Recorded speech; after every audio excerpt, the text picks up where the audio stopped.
네, 안녕하십니까. 대구사이버대학교 한국어 다문화학과 여러분. 오늘도 만나서 너무 반갑습니다. 저희가 지난 겨울방학 때 9번의 특강을 하고 학기 중에는 계속 좀 쉬었어요. 왜냐하면 너무나도 선생님들께서 6과목 듣고 공부하고 과제하기 힘들어 하셔서 어떻게 할까 막 고민을 하다가 원래 손유정 교수님께서 오늘 특강을 준비해 주신 분께서 지난 3월 초부터 계속 언제 특강하냐고 대기를 해 주셨어요. 그런데 아무래도 시간 좀 타이밍 맞추기가 쉽지 않아서 이제 이번 여름방학 때 3번의 특강을 해 주시기로 되셨는데요. 자, 일단 손유정 교수님 어디 얼굴 한번 말씀해 주시면 화면이 잡힐 것 같아요. 지금 제 화면에 안 잡히는데요. 교수님. 네, 안녕하세요. 아 손유정입니다. 네. 반갑습니다. 네. 선생님 잠시만요. 네. 손유정 교수님께서는요. 한국외국어대학교 국어국문과를 졸업하시고 그리고 저희 학교에서 과목을 다음 학기에 어떤 걸 하시냐면 저희 허영 교수님께서 강의를 하셨던 외국어로서의 한국어 교육 개론이라는 과목이 있어요. 네, 안타깝게도 허영 교수님께서 정년퇴직을 하시면서 더 이상 저희 학교에서 이제 수업을 하실 수가 없게 되었어요. 그래서 콘텐츠가 너무 좋아서 허영 교수님의 강의는 계속 돌아가지만 운영 교수로서 손유정 교수님께서 다음 학기에 여러분을 뵐 수 있을 거고요. 또 다른 과목을 교수님께서 직접 콘텐츠를 개발해서 하시는 과목은 이중언어 교육론이에요. 그 두 과목을 저희 학교, 저희 학과에서 가르치시게 되었습니다. 정식적으로 손유정 교수님을 여러분께 소개를 해 드리겠습니다. 큰 박수로 이거 켜서 할까요? 버튼 눌러서? 네, 선생님 네. 네, 키보드 눌러서 인사해 주세요. 반갑습니다. 네, 반갑습니다. 반갑습니다. 반갑습니다. 안녕하세요. 네. 안녕하세요. 아, 반갑습니다. 지금 네. 네, 다들 이 주말 황금 같은 시간에 또 이렇게 접속해 주시고 이렇게 배우려고 하시는 열정들이 막 느껴져서요. 제가 굉장히 좋은 기운을 받고 있습니다. 네, 여러분들 어떻게 식사는 다 하셨나요? 네. 네. 네네. 식곤증이 없었으면 좋겠고요.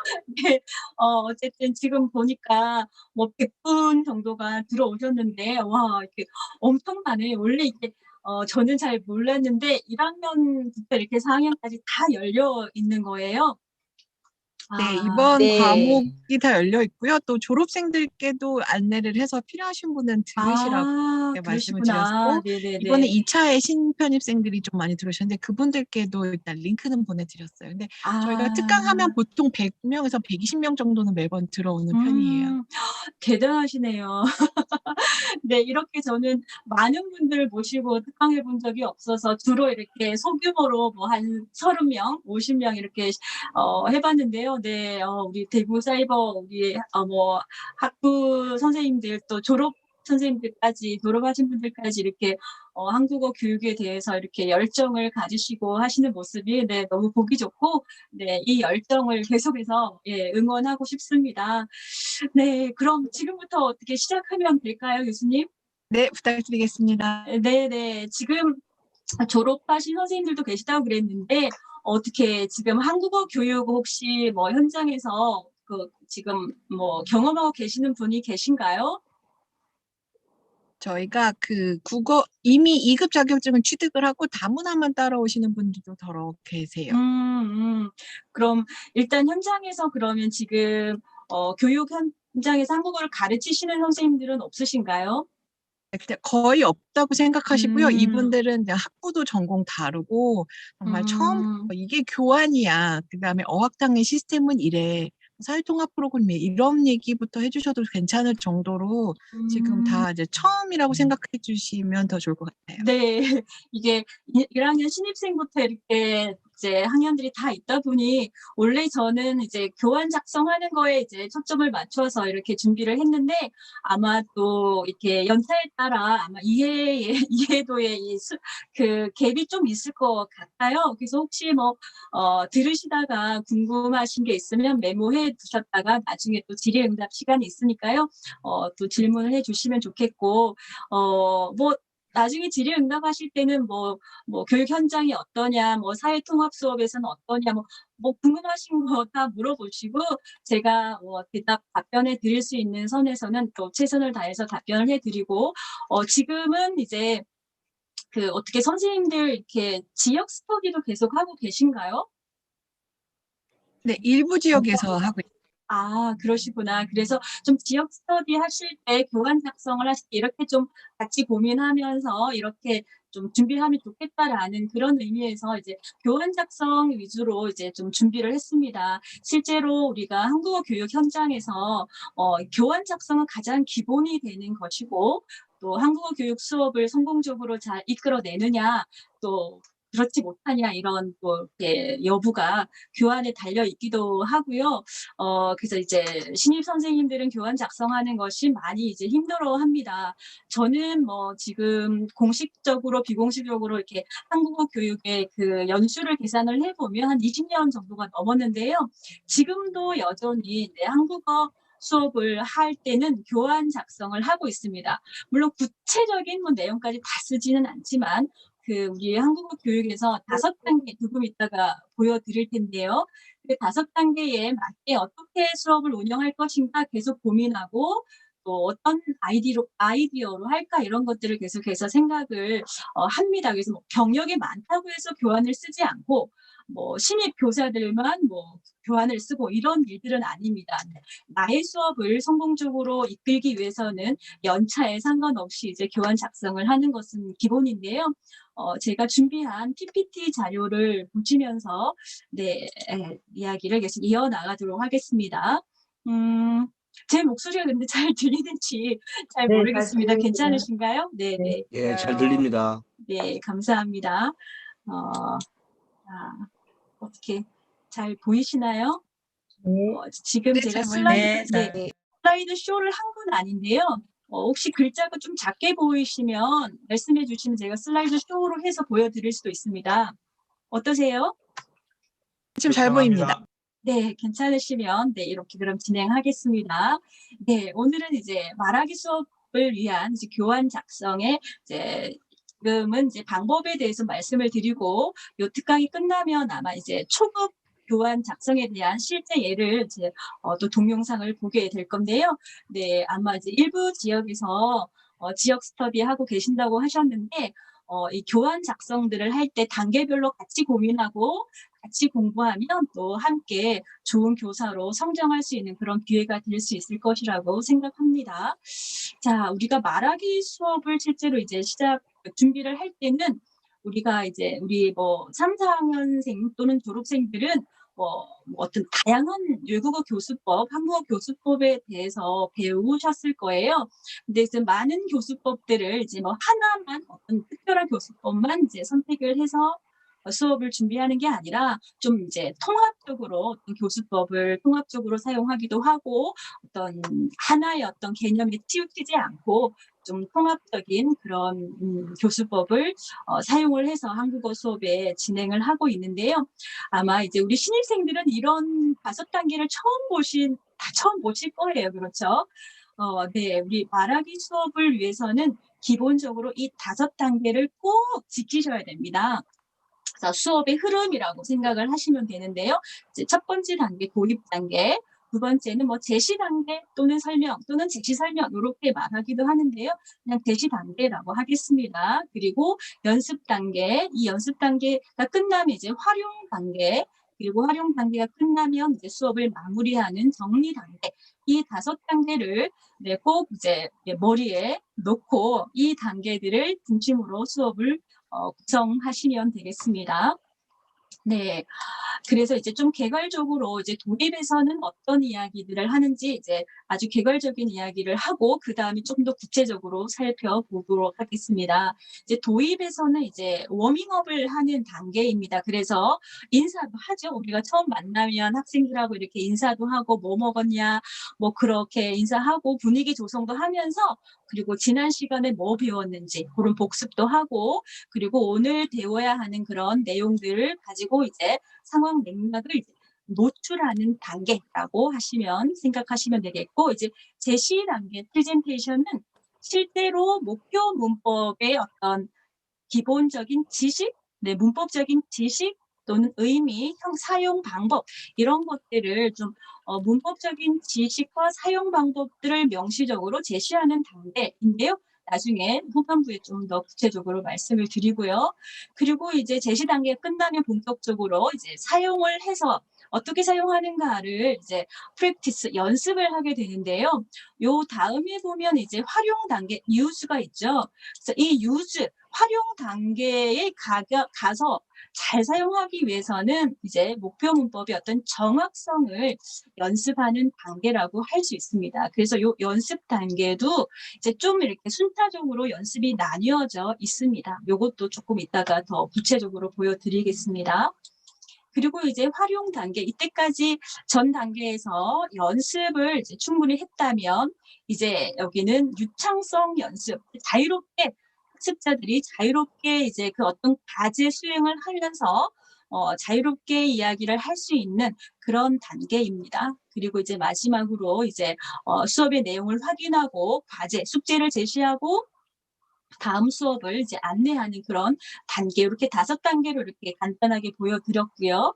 그리고 이제 많은 우리 그 한국어 교육을 하는 학습자들이 가장 많이 헷갈려하는 단계가 이 연습 단계와 활용 단계입니다.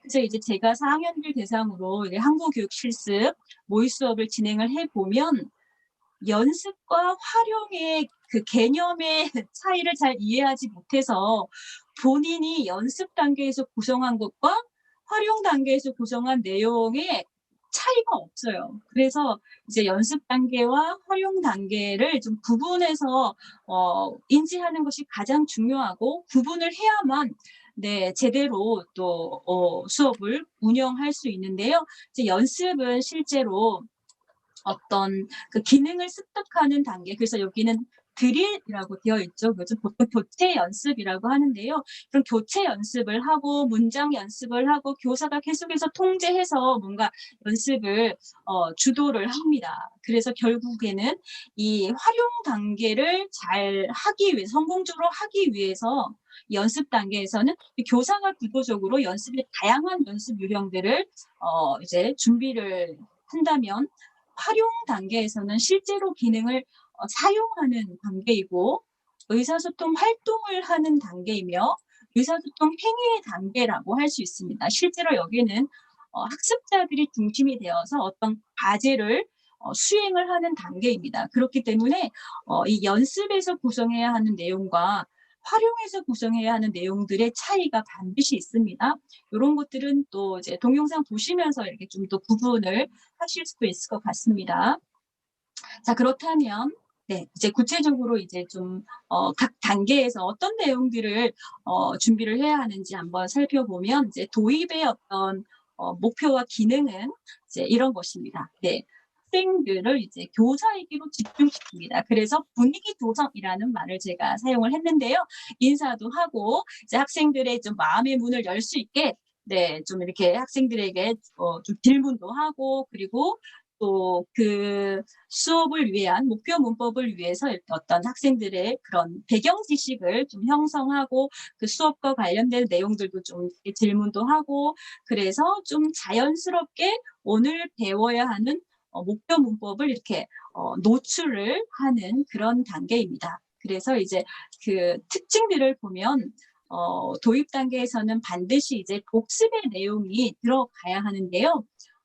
이제 전차시 선행 학습에서 무엇을 배웠느냐, 이런 것을 확인을 해야 됩니다.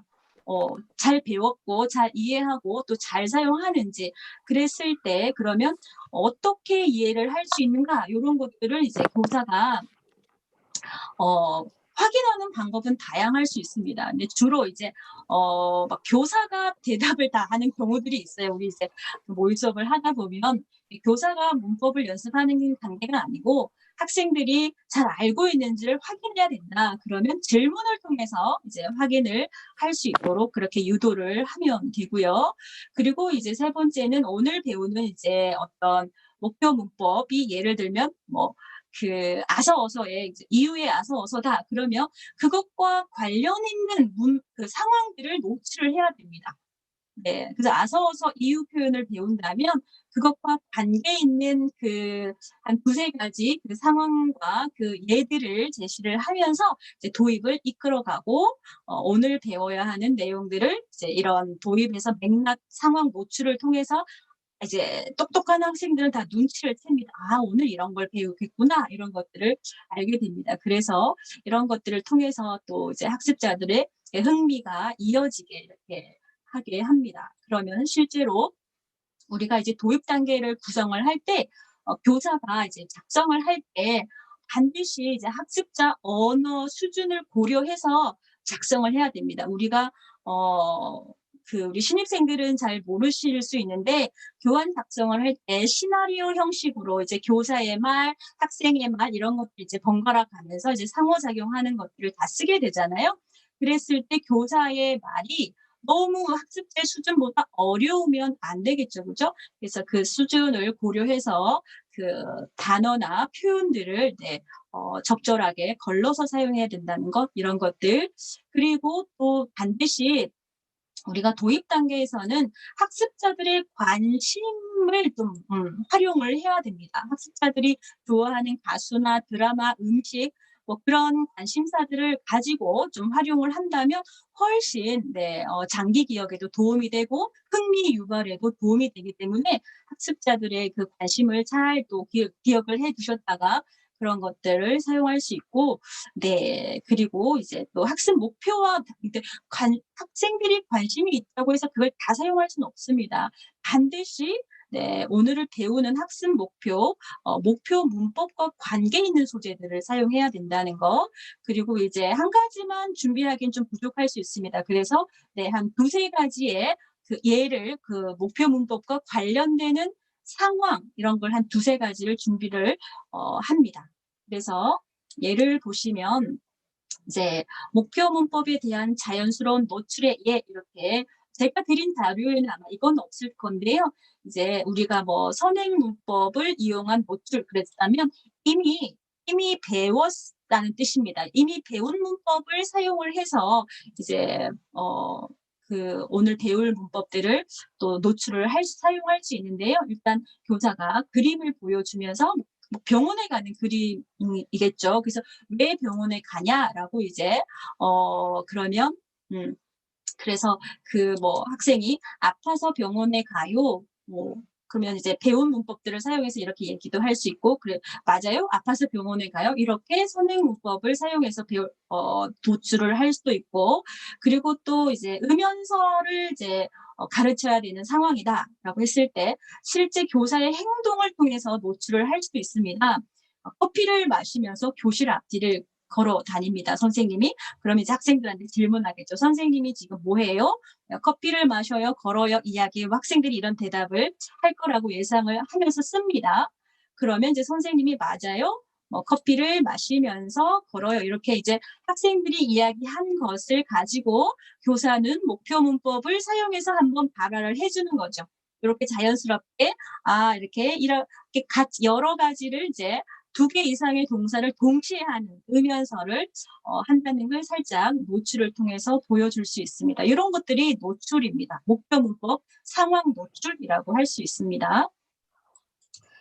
그리고 이제 또 "을 거예요."라는 문법을 가르친다고 생각을 했을 때 선생님은 이제 달력을 준비합니다.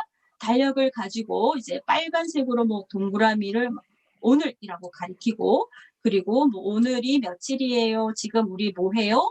그럼 학생들이 대답을 하겠죠. 그다음에 교사는 이제 파란색으로 또 내일을 가리키며 "그럼 내일 수업이 끝나요. 뭐 해요?" 이렇게 이제 초보 학습자들에게 어 본문 긴 문장을 말할 수는 없습니다. 이렇게 잘라서 간단하게 말을 하면 "네 친구 만나요." 뭐 이런 대답 이 정도는 할 수 있겠죠.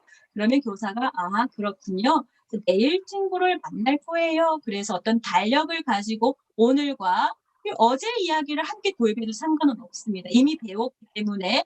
그래서 시제에 대한 이야기들을 하면서 내일, 미래에 대한 이야기라는 것들을 어떤 달력을 가지고 미래라는 개념들을 끌어와서 또 이렇게 "을 거예요."라고 이제 도입을 할 수도 있습니다.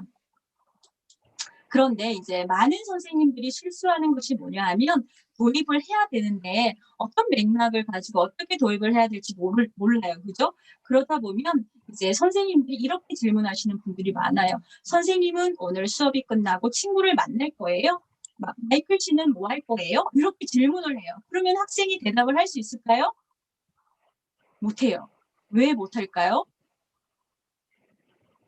의미를 몰라요. 의미를 몰라서 물론 이미 알고 있는 학생들도 있을 수 있지만 네, 오늘 배워야 하는 문법을 사용해서 질문을 하고 있는 것은 아주 부적절합니다. 배우지 않았기 때문에 그 교사의 질문에 한마디도 대답을 할 수 없게 되죠. 네, 그리고 또 이것의 가장 큰 문제점은 교사와 학생의 상호작용이 없다는 점입니다. 그래서 뭐 "수업이 끝나요. 여러분 뭐 해요?" 뭔가 이렇게 좀 이렇게 학생들의 질문을 학생들에게 질문하고 질문을 받고 그러면 선생님은 그 질문을 사용해서 네, 오늘 배워야 하는 문법들을 또 이렇게 한번 반복 발화를 해 준 이런 작업들이 필요한데 상호작용 없이 무턱대고 질문부터 합니다. 그렇다면 네, 절대 학생들이 학생들의 대답을 들을 수가 없습니다. 그렇기 때문에 도입에서는 반드시 이미 배운 문법을 사용을 한다든지 아니면 네, 적절한 상황들을 잘 생각을 하셔서 네, 질문을 하고 그 질문을 목표 문법으로 이렇게 노출을 시키는 것이 좋습니다. 네, 여기쯤에서 한번 생각해 볼까요? 많은 신입 선생님들의 경우는 이제 도입 단계에서 그림이나 사진, 뭐 시청각 자료 뭐 사용을 하면 좋죠, 그죠? 그런데 이제 그런 강박에 사로잡혀 있는 경우가 많습니다. 그래서 반드시 뭔가 그림 자료나 사진이나 동영상 자료 이런 것들을 사용해야 되나? 그렇게 생각하면서 이제 준비를 하다 보면 좀 상황과 맞지 않는 그림이나 자료들을 가지고 이제 수업을 하실 때도 있는데 그럴 때는 학생들에게 오히려 좀 헷갈리게 하는 그런 경우도 있을 수 있습니다. 그래서 모든 자료의 선택은 의미가 있고 적절해야 합니다. 네. 그래서 도입 단계 초급 단계니까 초급 수업이니까 더 그림 자료를 많이 물론 네, 초급에서 그림 자료가 더 필요한 것은 사실입니다마는 네, 항상 뭔가 뭐 이렇게 도입해서 그림 자료나 사진이나 동영상 자료 이런 것들을 사용해야 한다는 강박은 없었으면 좋겠고요. 적절해야 된다는 거 가장 중요한 말이라고 생각을 합니다. 그래서 우리가 음향서 조금 전에 말씀을 드렸는데 요런 것들은 동영상 자료 하나를 보여준다면 흥미도 유발하고 또 재미있는 이야기도 이끌어낼 수 있어요. 그래서 정말 적절하게 그런 동영상, 그림, 사진 이런 자료들을 사용한다면 네, 도움이 되겠습니다. 네, 그럼 이제 우리 두 번째 제시 단계로 가볼까요? 네, 제시 단계의 어떤 목표와 기능은 이런 것입니다. 네, 제시는 일단 의미를 알려줍니다. 목표 문법의 의미, 그리고 사용 방법, 형태를 알려줍니다. 네, 그래서 이제 보통 제시로 이제 넘어갔을 때는 충분히 도입 단계에서 학생들과 상호작용을 했지요. 그 목표 문법과 관련되는 상호작용을 하면 그런 이야기들을 활용을 해서 예문을 작성한다든지 연습 문제를 구성한다든지 이런 것들은 굉장히 중요합니다. 그래서 도입에서 활용한 예시와 학생들의 대답을 이용해서 연계가 되도록 하는 것이 중요하고요. 가장 중요한 것은 네, 어떤 내용, 학습 목표, 어떤 목표 문법의 내용을 정확하게 이해하는데 이제 목표가 있다고 하겠습니다. 그러니까 이 제시 단계에서는 어, 문법적인 지식을 명시적으로 설명하는 단계 이렇게 좀 정리를 해볼 수 있겠습니다. 선생님들은 이제 우리는 한국인이잖아요. 여기 우리 또 다른 국적의 선생님들도 계시는데 한국 사람들은 네, 고등학교 때까지 한국어를 모국어로 배웁니다. 그래서 우리가 영어를 배우듯이 다른 외국어를 배우듯이 한국어를 배우지 않아요. 그래서 우리는 직관적으로 문법의 의미들을 너무 잘 사용하고 있고 어떤 제약 그런 상황에서 사용하면 안 된다는 것을 직관적으로 너무 잘 알고 있는데 실제로 한국어 이제 예비 교사가 되어서 수업을 한번 해보면 한국 사람들이 의외로 문법적인 지식이 부족해요. 그렇잖아요. 한국 사람인데 또 전공자가 아니면 그런 걸 문법적인 지식으로 잘 알지 못해요. 그리고 더더군다나 뭐 어떤 문장 종류의 제약이라든지 또는 뭐 어떻게 뭐 불규칙에 뭐 어떤 것이 있는지 이런 것도 잘 몰라요. 그래서 선생님들이 한국의 선생님이 먼저 공부를 해야 하는 단계이기도 합니다. 그래서 이제 지역 스터디를 하실 때 이 제시 단계의 어떤 문법적인 특징, 의미, 형태들, 대학교랑 어떤 것들이 있는가, 문법적인 지식을 공부하는 것은 굉장히 중요합니다. 이것은 학생들에게 교사가 이렇게 보여주는 신뢰도 굉장히 중요한 부분이기 때문에 실제로 문법적인 지식을 잘못 설명하는 선생님들도 꽤 있어요. 본인이 뭐가 잘못됐는지 모르고 또 학생이 질문하면 대답은 해 줘야 되잖아요. 그러다 보면 뭐 틀린 대답을 할 때도 있고 아닌데 막 그런 잘못된 걸 알려주는 그런 경우들도 있습니다. 그렇기 때문에 한국어 교사가 가장 많이 또 준비해야 되는 부분은 이런 문법적인 지식 단계라고 할 수 있겠습니다. 그래서 일단 의미를 잘 알려줘야 돼요. 이 문법의 의미는 이런 것이다. 그리고 또 형태, 어떤 모양으로 사용이 되는지 이런 것들 여기 조금 이따가 더 구체적으로 보여드리겠습니다.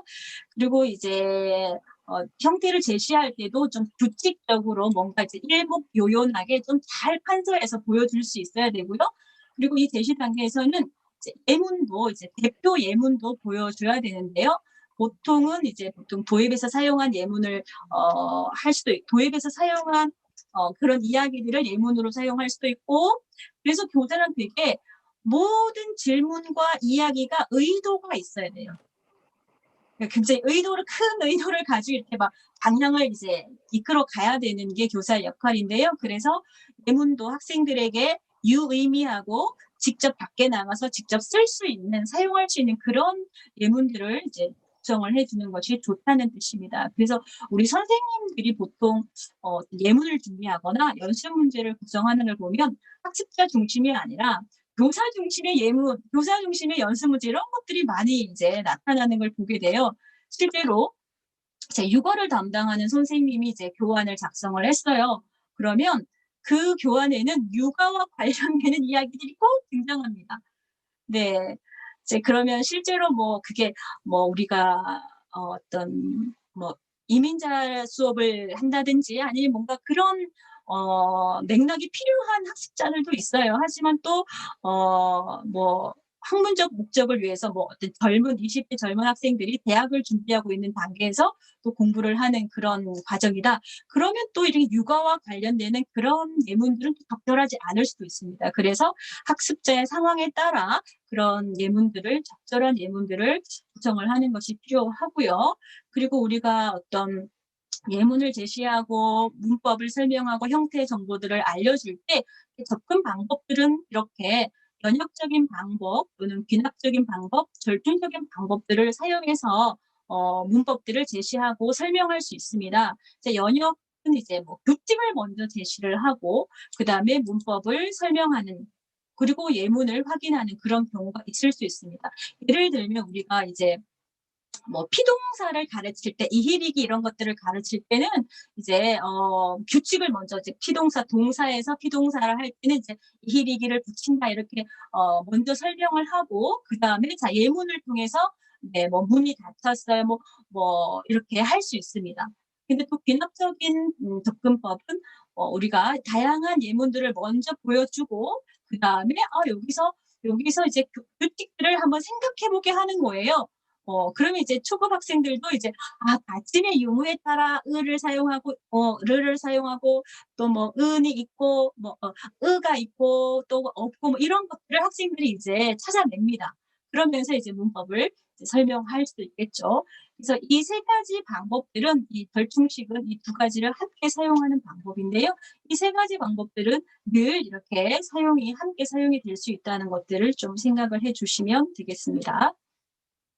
그래서 이제 여기서 우리가 또 제시에서 중요한 것들은 당연히 이제 맥락과 함께 의미가 제시가 되는 것이 필요합니다.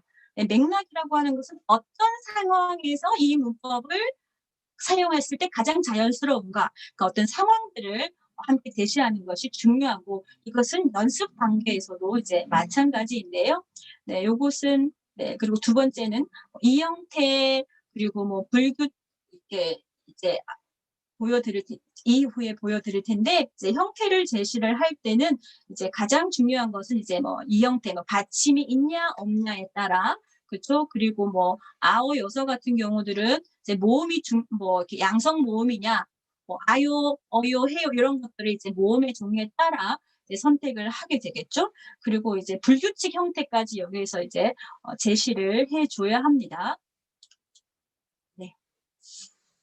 그리고 이제 여기에서도 이제 의미를 설명할 때도 이제 뭐 도입에서 발화한 문장, 뭐 상호작용한 대화의 예를 충분히 활용한다. 네, 요런 것들은 이제 앞에서도 말씀을 드렸으니까 요거는 좀 빨리 넘어가도록 하고요.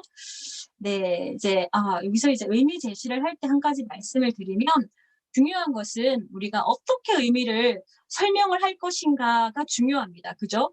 예를 들어서 뭐 아서어서 이유의 의미를 가르친다라고 했을 때 선생님들은 그 아서어서의 의미를 어떻게 1급 초급 학습자들이 어떻게 설명을 하겠습니까? 한번 생각해 보세요. 아서어서를 어떻게 의미를 설명해 줄까?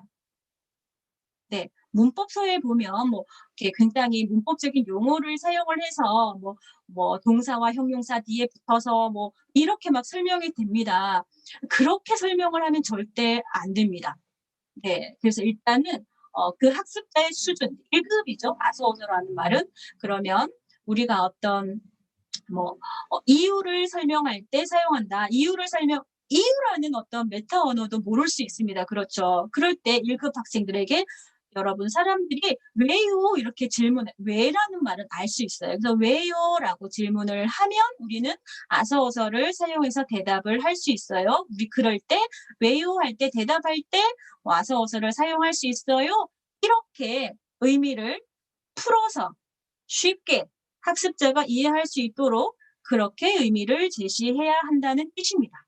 그걸 이제 교환 작성을 하실 때도 교사의 말을 그렇게 이제 기록을 하시면 되겠습니다. 문법서에 있는 내용을 그대로 가지고 와서 사용을 할 수 없다는 뜻입니다. 네. 그리고 이제 우리가 형태를 제시할 때는 이제 동사냐 형용사, 명사의 결합 형태들을 이제 이런 정보들을 반드시 판서를 할 수 없는 상황이라면 어떤 PPT나 자료들을 통해서 이렇게 보여줘야 됩니다.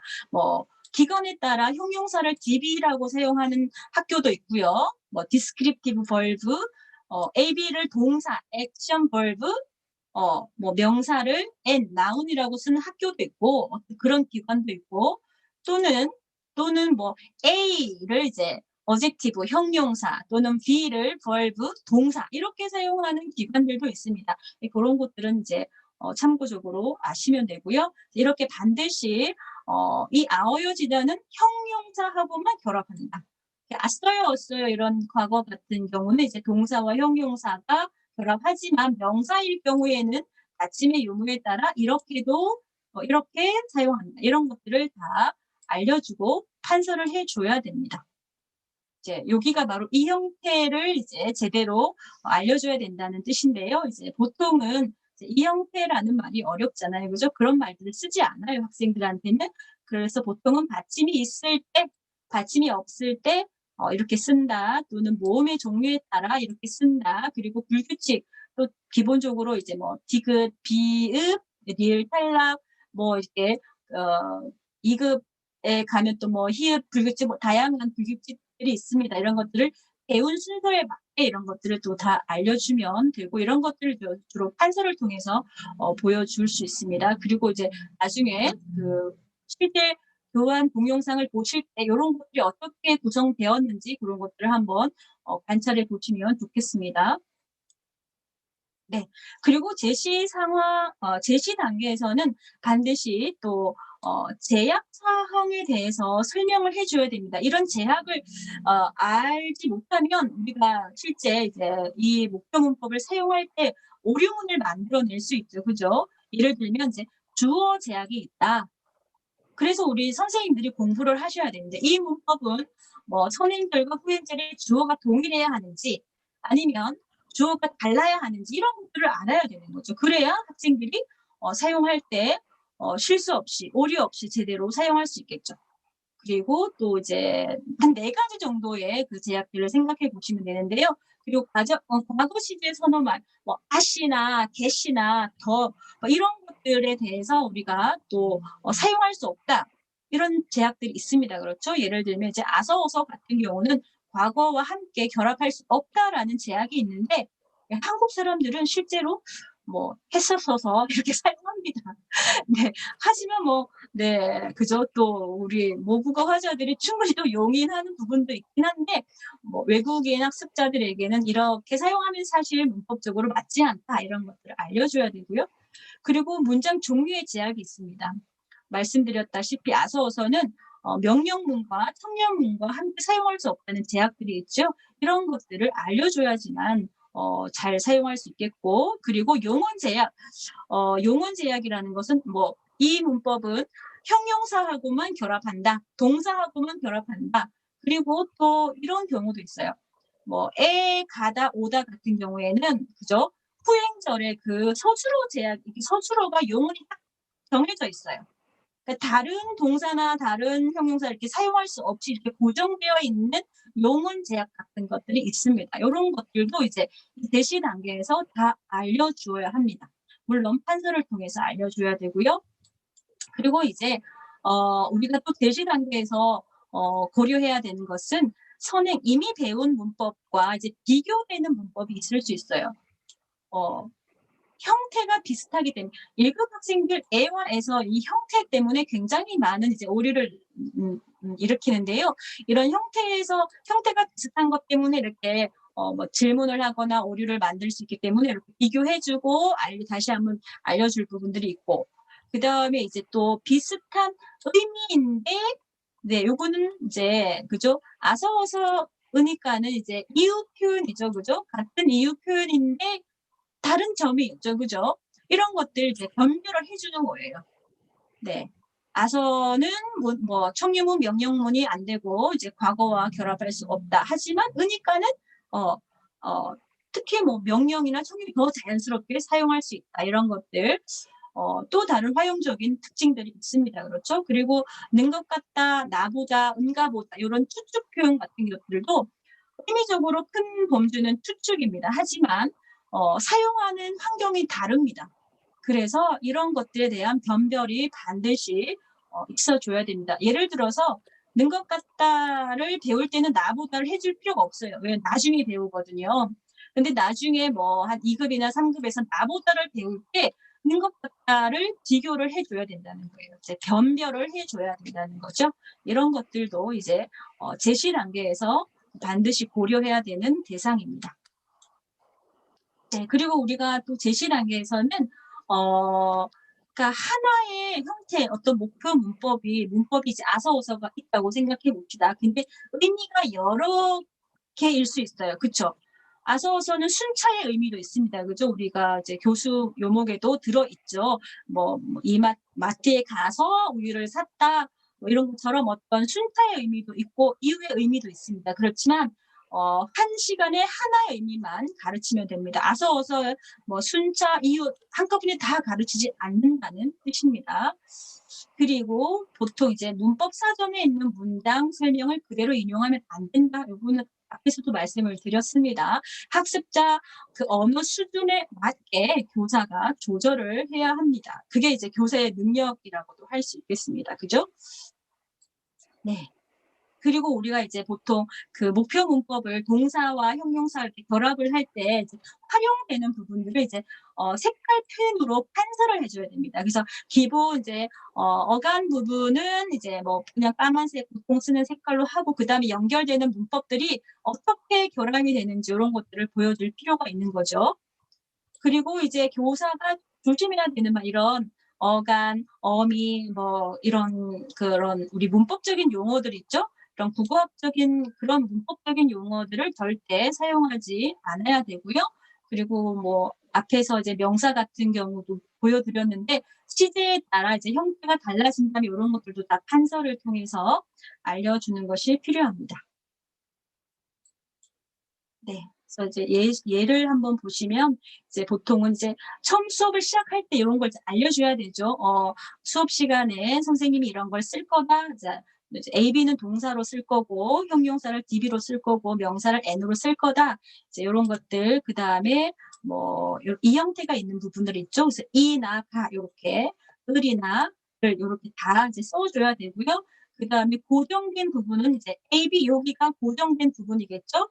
고정된 부분과 이 뒷부분이 활용되는 부분 함께 다 써줘야 되고요.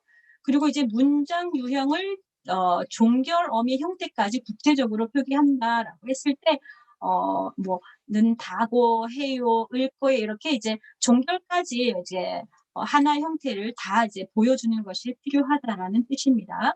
예문을 보시면 네, 이제 받침의 유무를 보여주는 거죠. 받침이 있을 때 네, 자 으면서 그리고 이제 이 뒤에 이제 문장의 이제 종결들도 좀 다양하게 올 수 있게 보여주는 것이 필요합니다. 네. 그리고 받침이 없을 때 그리고 받침이 디귿일 때는 이제 드가 르로 바뀌죠. 이제 디귿 불규칙이죠. 그죠? 그다음에 받침이 리을일 때 이제 리을 탈락 같은 경우 이제 만들면서 요렇게까지 요렇게 이제 좀 일목요연하게 이제 판서를 통해서 또는 PPT를 통해서 이렇게 보여줄 수 있고 제시 단계에서 해야 될 내용들이고요. 그 다음에 이제 이제 걔는 이제 모음에 따라서 이제 뭐죠? 그 보통은 이제 뭐 양성 모음이다, 음성 모음이다 이런 걸 학생들이 모릅니다. 그럴 때는 이제 보통은 이제 아 형태가 결합되는 경우는 보통 아 모음이 있거나 오 모음이 있을 때 요렇게 이제 표기를 많이 합니다. 그래서 이제 교환에도 아 모음이 있어. 아와 오 모음이 이제 오 이렇게 영어 대문자 오 이렇게 해 놓고 그다음에 아를 이제 아도 아요 뭐 이런 형태들을 한다는 걸 보여주고 그다음에 어도 형태 같은 경우는 이제 아와 오가 X 이렇게 아와 오 이제 하다가 아닌 경우에는 대부분 어도가 이제 선택이 된다. 그다음에 해도는 이제 하다 형태가 있으면 해요라든지 뭐 해도 이렇게 해의 형태가 결합된다. 이런 것들도 이제 보여줘야 됩니다. 그렇죠? 네. 자, 그다음 이제 연습 단계가 좀 이제 잘 들으셔야 됩니다. 연습은 이제 반복 연습을 통해서 이제 학습자들 안에 스스로 사용할 수 있도록 내재화를 시켜주고 또 재미도 있어야 되고요. 학생들이 말을 많이 할 수 있는 시간들도 줘야 되고 다음 단계 이제 활용 단계를 잘 수행할 수 있도록 준비하는 그런 이제 기능과 목표가 있고요. 실제로 우리가 연습의 특징들은 한 네 가지로 봤을 때 좀 다양한 연습의 유형들이 구성이 되면 좋겠고 그다음에 그 목표 문형, 목표 문법을 연습할 수 있도록 구성이 되어 있는가 그리고 연습을 위한 예문이 충분하고 학습 단계에 적절한가 그리고 연습과 연습을 위한 예문의 배열이 적절한가 예문도 이제 우리가 한 1번부터 6번까지 예문을 배열을 한다고 했을 때 이런 것들도 1번에는 좀 쉽고 규칙적인 단어들을 사용해서 말할 수 있고 그 다음에는 조금 더 어렵게 그 다음 좀 더 어렵게 좀 더 어렵게 그 다음에는 완전히 어렵게 뭔가 이렇게 쉬운 것에서 어렵게 단순한 것에서 복잡한 이런 배열을 난이도를 좀 이제 고려해서 문제 유형들을 배열을 해야 된다 이런 이야기입니다. 그래서 이제 연습 단계를 우리가 크게 통제된 연습과 유의미한 연습으로 나누었을 때 통제된 연습은 이제 교사 중심입니다. 그래서 교사가 계속 학생들이 정확하게 목표 문법을 사용할 수 있게 이제 형태 중심의 연습을 많이 합니다. 그리고 형태만 연습을 하는 건 아니고요. 문장 차원으로 그다음에 대화 차원으로 계속해서 확장을 해야 합니다. 그래서 연습 단계에서는 크게 세 가지 단계로 연습을 좀 구성을 해야 된다는 생각을 하시면 되고 유의미한 연습은 이제 보통 활용 단계에서 사용하는 학습자 중심 그리고 유창성 그리고 의미 중심 대화 중심으로 연습할 수 있는 어떤 과제를 수행한다라는 그런 차원으로 생각을 하시면 되겠습니다. 자, 통제 연습에서는요. 일단 이해한 규칙을 이제 반복적으로 연습을 하는데요. 형태를 구성하고 문장 완성 연습 이런 것들을 이제 주로 하는데 네. 그다음에 여기서는 또 연습에서 유의미한 연습 부분은 이제 대화 상황에서 이제 유의미한 연습들을 할 수 있습니다. 이제 조금 있다가 이제 대화 연습이라는 말도 쓰지만 응답 연습이라는 말도 쓰는데요. 그랬을 때 이제 우리가 어떤 실제적인 상황을 가지고 연습을 시키는 것이 필요합니다. 그래서 교사가 학습자에게 뭔가를 질문할 때도 되게 학습자가 실제로 그런 상황의 질문을 받을 수 있을 그럴 만한 내용으로 또 질문을 하고 또 밖에 나가서 실제로 사용해 볼만한 그런 예문들을 가지고 그런 상황들을 가지고 이제 질문도 만들고 연습 문제도 만들어야 된다는 뜻입니다. 그러니까 실제적인 상황, 그다음에 자주 쓰이는 상황, 그리고 학습자에게 친숙하고 유의미한 소재 이런 것들을 늘 이제 교사가 신경을 써서 연습 문제를 구성할 때 이런 내용들을 고민을 해야 된다는 뜻인데요. 네, 유의미한 이제 연습을 할 때는 이제 응답 연습에서는 보통 이제 짧은 대화를 구성할 수 있는 그런 것들로 이제 구성을 하는 것이 필요합니다. 그래서 어떤 질문을 하면 그 질문에 대해서 반응을 하고 적절한 대답을 할 수 있는 그런 상황과 함께 그런 대화 연습들을 할 수 있게 이제 준비가 되어야 되는데 보통 유의미한 연습에서도 이제 두 단계로 나눌 수 있습니다. 교사와 학생이 연습할 수 있는 TS 상황의 연습이 먼저 주어지고 그다음에 TS 상황의 연습이 끝나면 그다음에 학습자들끼리 연습할 수 있는 SS 상황이 하나 더 주어지면 좋습니다. 그래서 이제 TS, SS는 되게 멋있는 말 같죠, 그죠? 알고 보면 되게 네, 티처, T, 스튜던트, S 그래서 교사와 학습자의 상호작용 연습, SS 학습자들끼리의 상호작용 연습 이런 것들입니다. 그래서 되게 학습자들끼리 이야기하는 걸 들어보면 야 여기 TS가 없잖아. 뭐 SS가 부족한 것 같아. 뭐 이러면 되게 전공적인 용어처럼 들려서 멋있게 들리는데요. 네, 어쨌든 네 우리가 또 그런 것들을 사용해 볼 수 있겠습니다. 그래서 연습에서 좀 구체적인 예를 보여드리면 첫 번째 통제 연습에서 이제 크게 세 가지 단계라고 했을 때 통제 연습 또 이제 통제 연습에서도 단순 연습입니다. 교체 연습이죠. 그죠? 어떤 뭐 동사나 형용사, 명사 카드를 가지고 실제로 그 목표 문법을 연결해서 이제 교체해 보는 연습들. 그래서 교사가 사다 카드를 제시하면 학생이 뭐 아요, 어요를 아마 이제 여기서 사요 이렇게 했다면 네, 아요, 어요를 결합해서 뭐 사요 이렇게 얘기하는 거예요. 교체하는 거예요. 그죠? 작다를 두면 작아요 이렇게 바꾸겠죠. 뭐 듣다 그러면 들어요. 그러니까 처음부터 불규칙을 제시하면 안 돼요. 그죠? 쉬운 것부터 어려운 거, 단순한 것부터 복잡한 요런 것들을 항상 좀 지켜 주셔야 됩니다. 그래서 교태 연습에서는 이렇게 카드뿐만 아니라 뭐 그림을 통해서 할 수도 있고요. 또 교사가 말하면 그것을 듣고 이렇게 바꾸는 그런 연습들을 이제 주로 이제 구성을 합니다. 그래서 1단계 단순 연습, 이제 교태 연습으로 주로 많이를 한다고 하면 두 번째 단계에서는 조금 이제 우리가 형태를 연습시킬 때도 여러분 상형식 연습 뭐 이런 거 들어보셨어요? 그죠? 그 상형식 같은 경우는 이제 아래에서 이렇게 위로 올라가는 단계잖아요. 그러면 작은 거부터 큰 단위로 올라가는 구조잖아요. 그죠? 그랬을 때 이제 형태, 단어에서 점점 이제 문장에서 담화 차원, 대화 차원 이렇게 점점 이제 확장을 해가는 그런 연습들이 반드시 구성이 되어야 되는데요. 그래서 이제 구조 연습을 하는 거예요. 문장 구조 연습을 하는 거예요. 그래서 문장을 이해시키기 위해서 특히 이제 초급에서는 뭐 한국어의 문장 구조, 어떤 통사 구조를 이해하는 것이 필요합니다. 그렇죠? 그래서 뭐 이렇게 조사를 생략한 이런 단어들을 이렇게 주고 이 단어들을 사용해서 오늘 배운 문법, 뭐 을거예요를 사용해서 이제 문장을 완성해 봐라.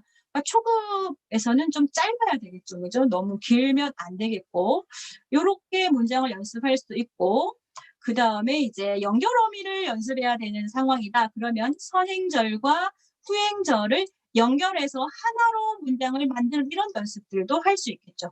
그래서 요렇게 문장 구조를 이해하기 위한 연습들 그다음에 요런 것도 할 수 있어요. 선행절 연결하기, 후행절 연결하기. 그래서 어떻게 뭐 연결 어미를 특히 공부를 할 때 이제 한국어를 잘하다 그러면 한국어를 잘 하려면 뭐 매일매일 한국어 연습을 하세요. 뭐 뭔가 이렇게 후행절을 적절하게 연결하는 연습.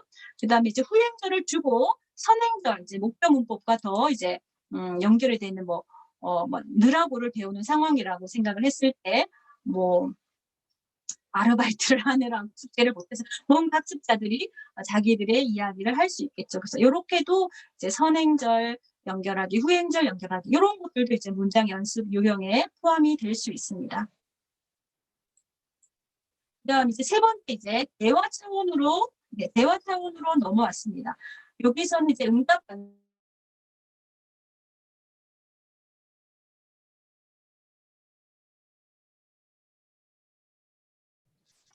교수님 끊겨 들리는데 지금 화면이 멈췄어요.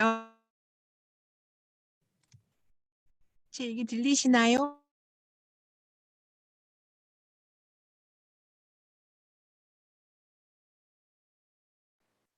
화면이 정지됐는데요.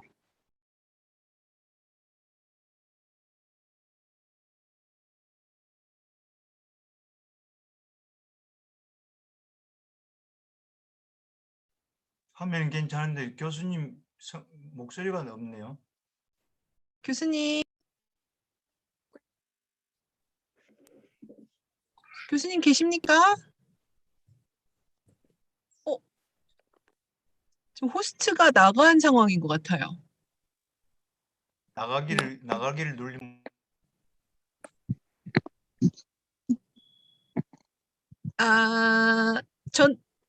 안 들리시죠? 교수님 목소리는 들립니다. 저 화면도 보이시나요? 지금 비디오 켰는데. 네, 화면 네. 보이고 네, 보입니다. 네, 보이고 지금. 잘 보여요. 교수님이 그 잘 발표하시다가 그 컴퓨터가 아마 블랙아웃 된 것 같은데요. 이 시점에서 제가 정리를 좀 한번 해드려야 될 것 같은데 교수님 들어오실 때까지. 아마 오늘 처음 오신 분, 아까 마지막으로 오신 분이 누구시더라?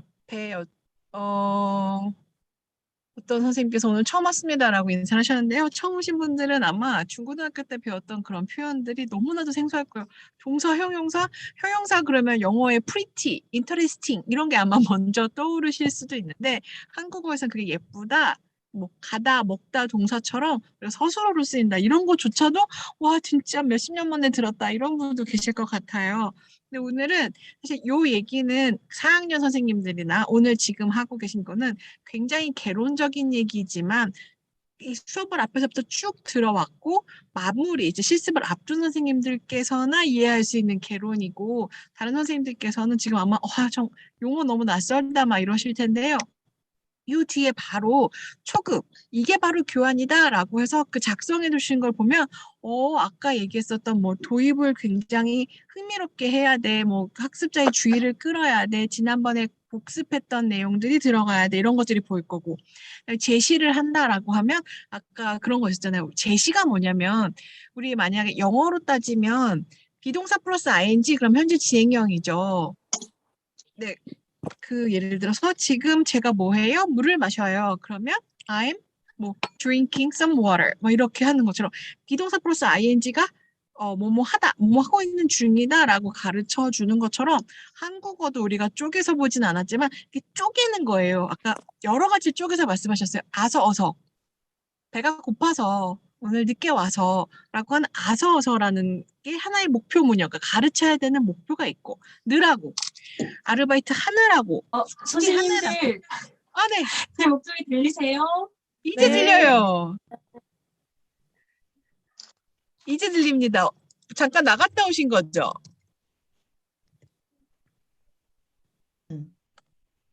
선생님. 화면이 안 보여. 일단 다시 공동 호스트로 모셨고요. 선생님 목소리 들리실 때까지 그냥 제가 얘기를 할게요. 네, 그래서 오늘 말씀하시는 목표 문형이다라고 하면 우리 영어 배울 때 뭐 과거 시제 그러면 ed 붙인다 뭐 이렇게 배웠던 것처럼 한국어에서는 먹었어, 갔어, 들었어라고 하는 이런 가르쳐야 되는 목표, 문형이라는 표현을 우리가 쓰는데요. 우리가 한국어는 이렇게 막 다 붙여서 이야기를 하잖아요. 가다에다 가는데, 먹는데, 가서, 가니까 이런 것처럼 그러니까 뭐 어간이다, 어미다 이런 말이 계속 나오는데 그것조차도 헷갈리시는 분이 있는 거 알고 있어요. 왜냐하면 제가 수업을 하다 보면 선생님들께서 그런 고민들을 하시기 때문에 오늘은 그냥 그냥 교환이라는 게 있구나. 우리가 이런 걸 짜야 되는구나. 근데 그게 5단계가 있구나. 도입, 제시, 연습, 활용, 마무리라는 6단계가 있구나. 네, 그 단계마다 중요한 걸 지금 교수님 말씀해 주고 계신 들리세요? 거예요.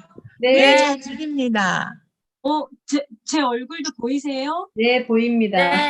갑자기 인터넷이 끊어졌어요. 너무 제가 이런 적이 한 번도 없었는데 너무 당황스럽네요.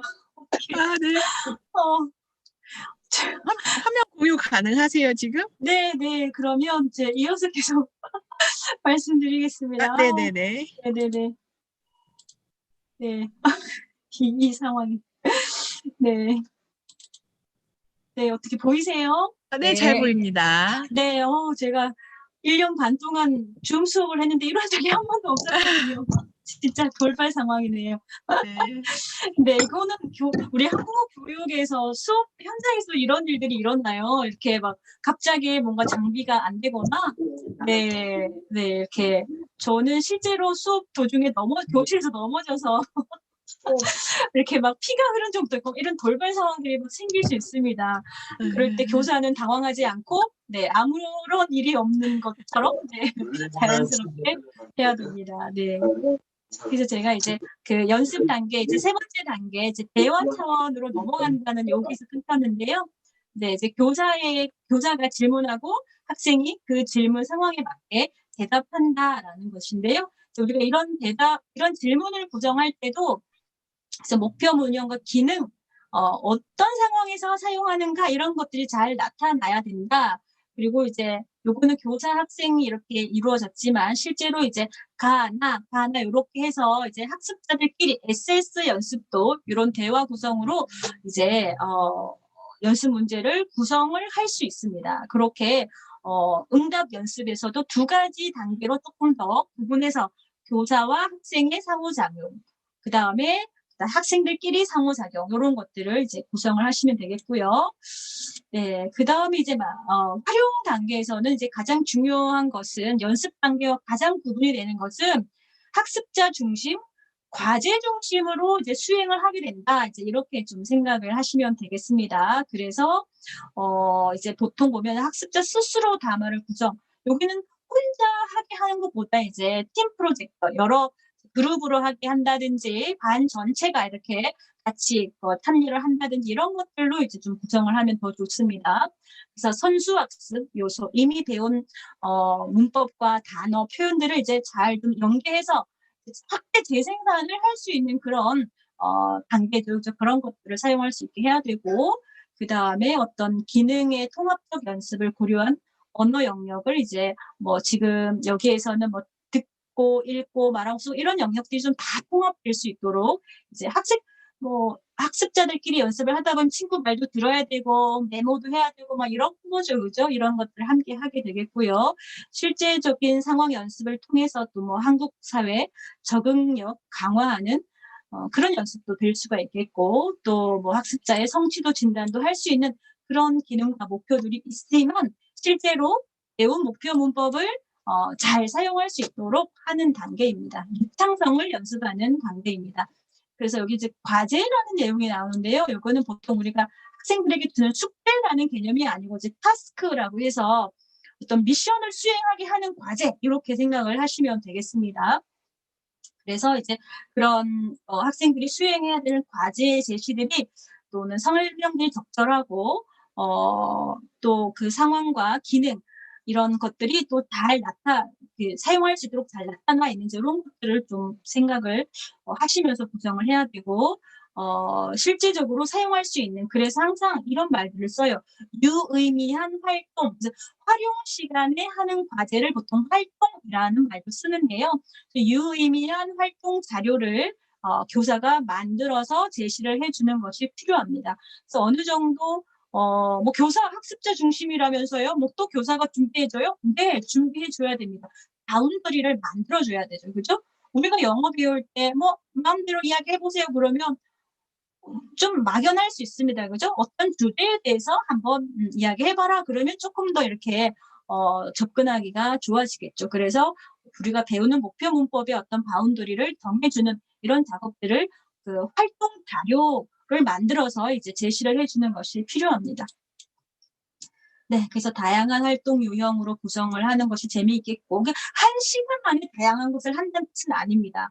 그래서 이제 우리가 수업이 연계되잖아요. 그러면 오늘 이런 거 했으면 내일은 또 다른 것도 해볼 수 있고, 뭐 그런 거예요. 그러니까 매번 대화 만들기만 할 수는 없다는 거예요. 그죠? 어떨 때는 인터뷰도 한번 해보고, 어떨 때는 뭐 토론도 해보고, 어떨 때는 뭐 설문조사 같은 거 해서 발표도 해보고, 그러니까 그런 것들을 한다는 것이고요. 그 다음에 이제 학습자가 자기가 하고 싶은 말을 할 수 있게 하는 거예요. 교사가 막 통제한다는 건 아니라는 뜻이고요. 그리고 또 이 활용 단계에서는 학습자들에게 과제를 수행하게 한 다음에 교사가 그것을 이제 마무리를 해줘야 돼요. 그래서 뭐 한 15분 정도 시간을 주고 해봐라. 그리고 그 다음에 이제 한 3분의 2 정도가 좀 마무리를 했을 때 이제 막 발표를 시키고 그 발표를 통해서 또 칭찬도 해주고 오류가 있으면 또 피드백도 좀 해주고 이런 시간들이 또 필요하다는 뜻이고요. 그래서 우리가 보통 활용해서 사용할 수 있는 많은 다양한 유형들이 이렇게 이거 말고도 다양한 유형들이 있을 수 있습니다.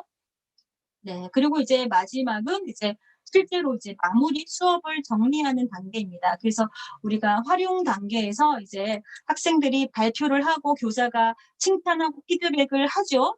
그러면 이제 어느 정도 수업이 마무리되는 거예요. 그러면서 이제 마무리 단계로 넘어가고, 근데 이제 마무리 단계에서는 중요한 것은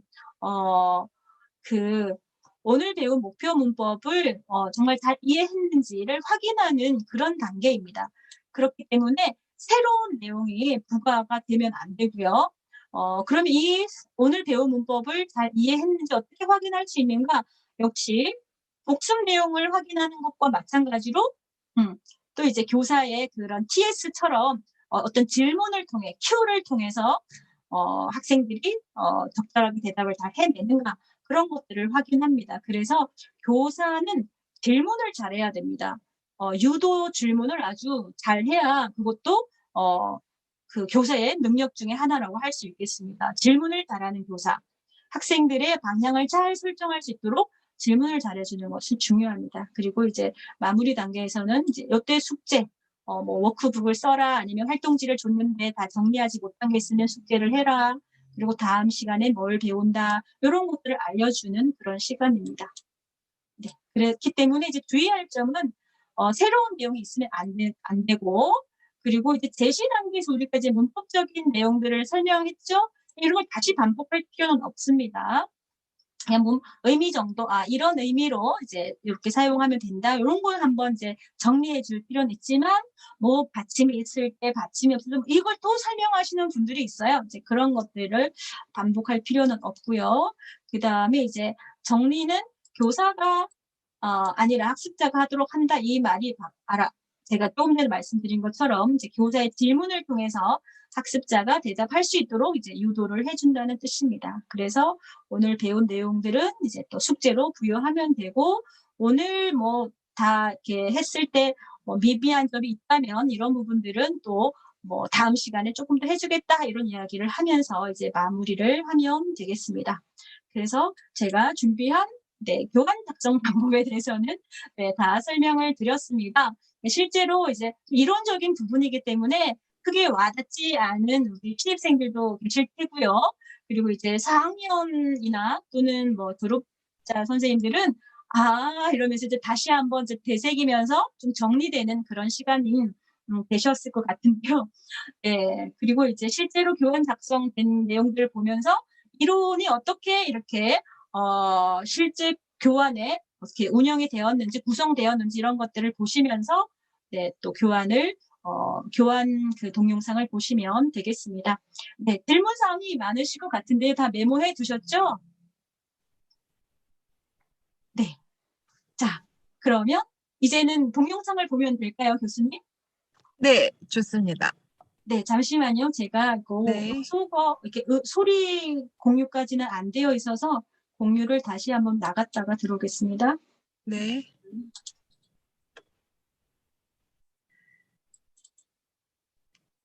제가 녹음한 거 제가 보려면 좀 뻘쭘할 수 있는데. 네. 아이고.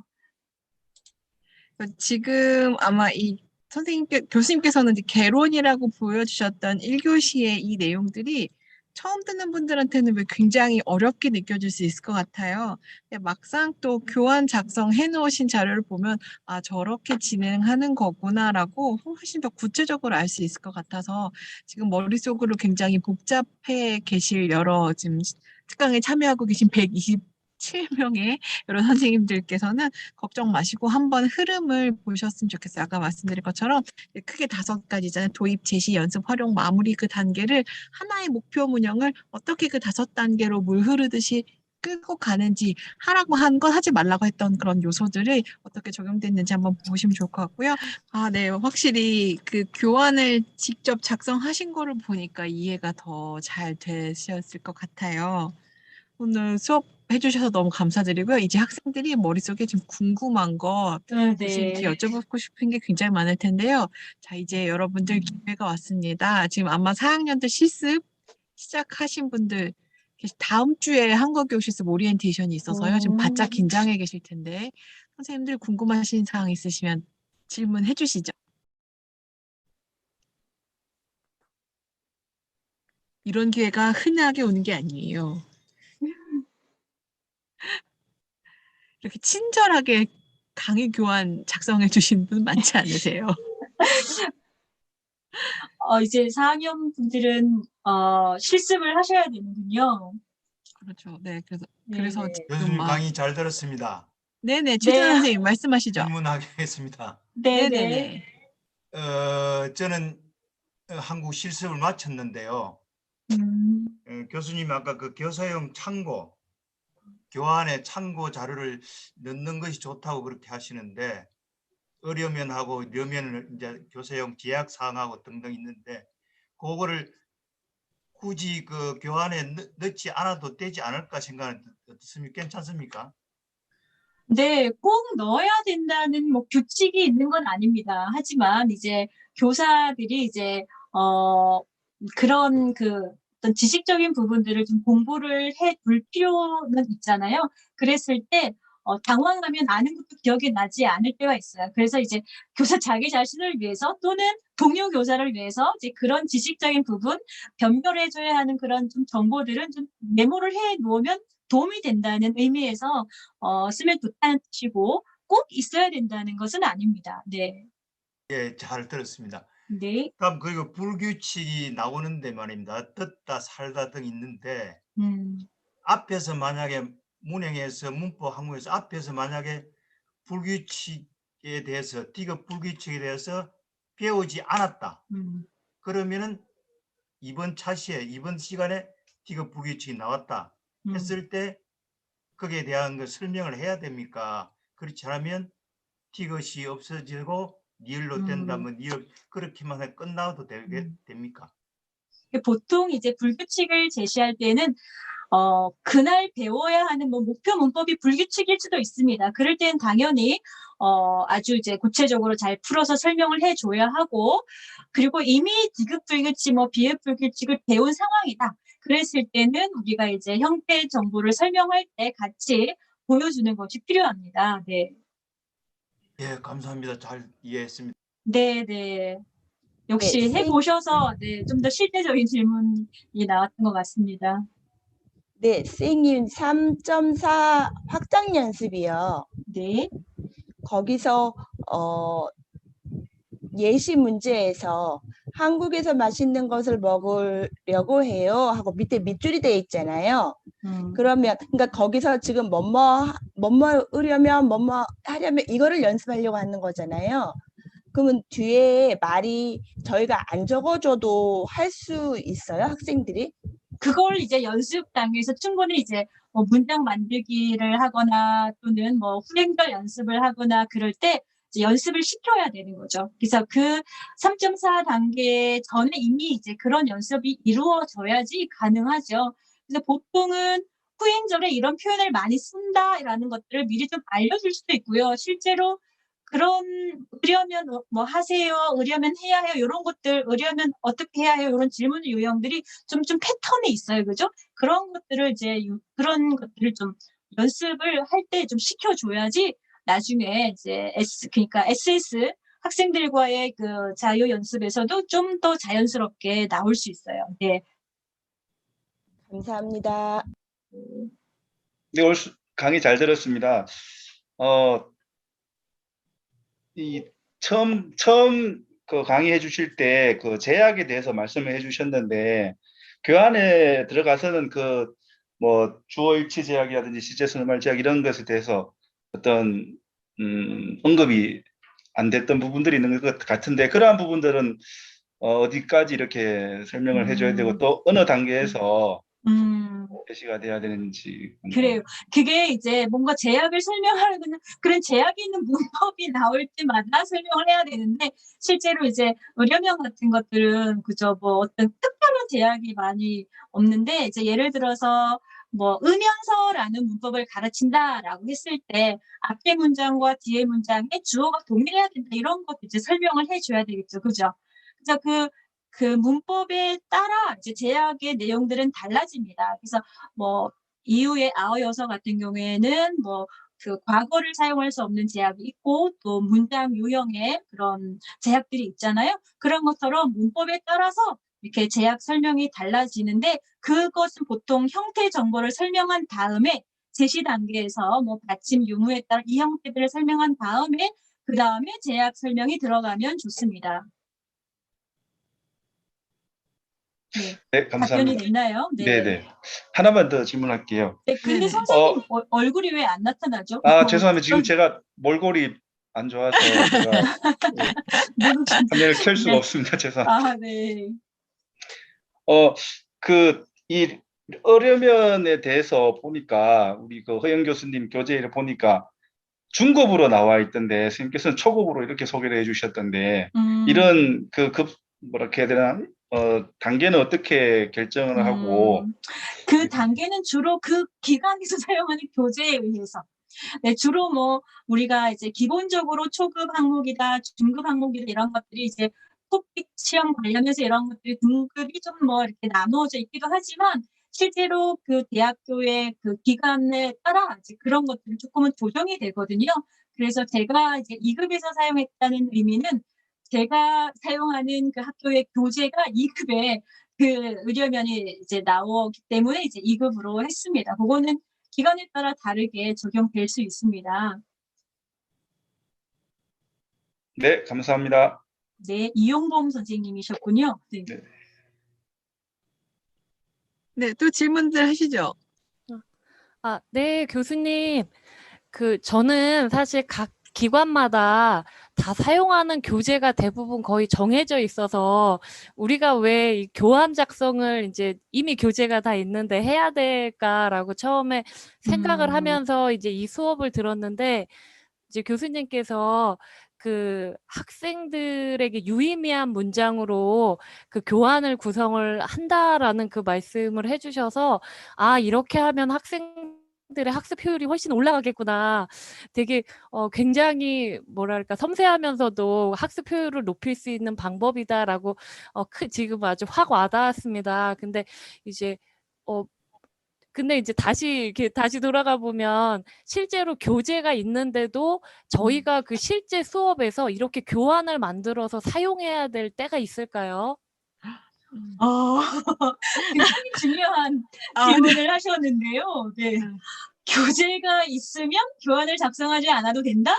네, 아닙니다. 네, 교재는 있지만 그 안에 있는 교재의 내용은 굉장히 이제 뭐 어떤 대표 예문, 뭐 연습, 그리고 대표 대화, 뭐 이런 것들이 구성되어 있긴 있지만 실제로 그 문법을 어떻게 사용하는지에 대해서는 나와 있지 않아요, 교재에.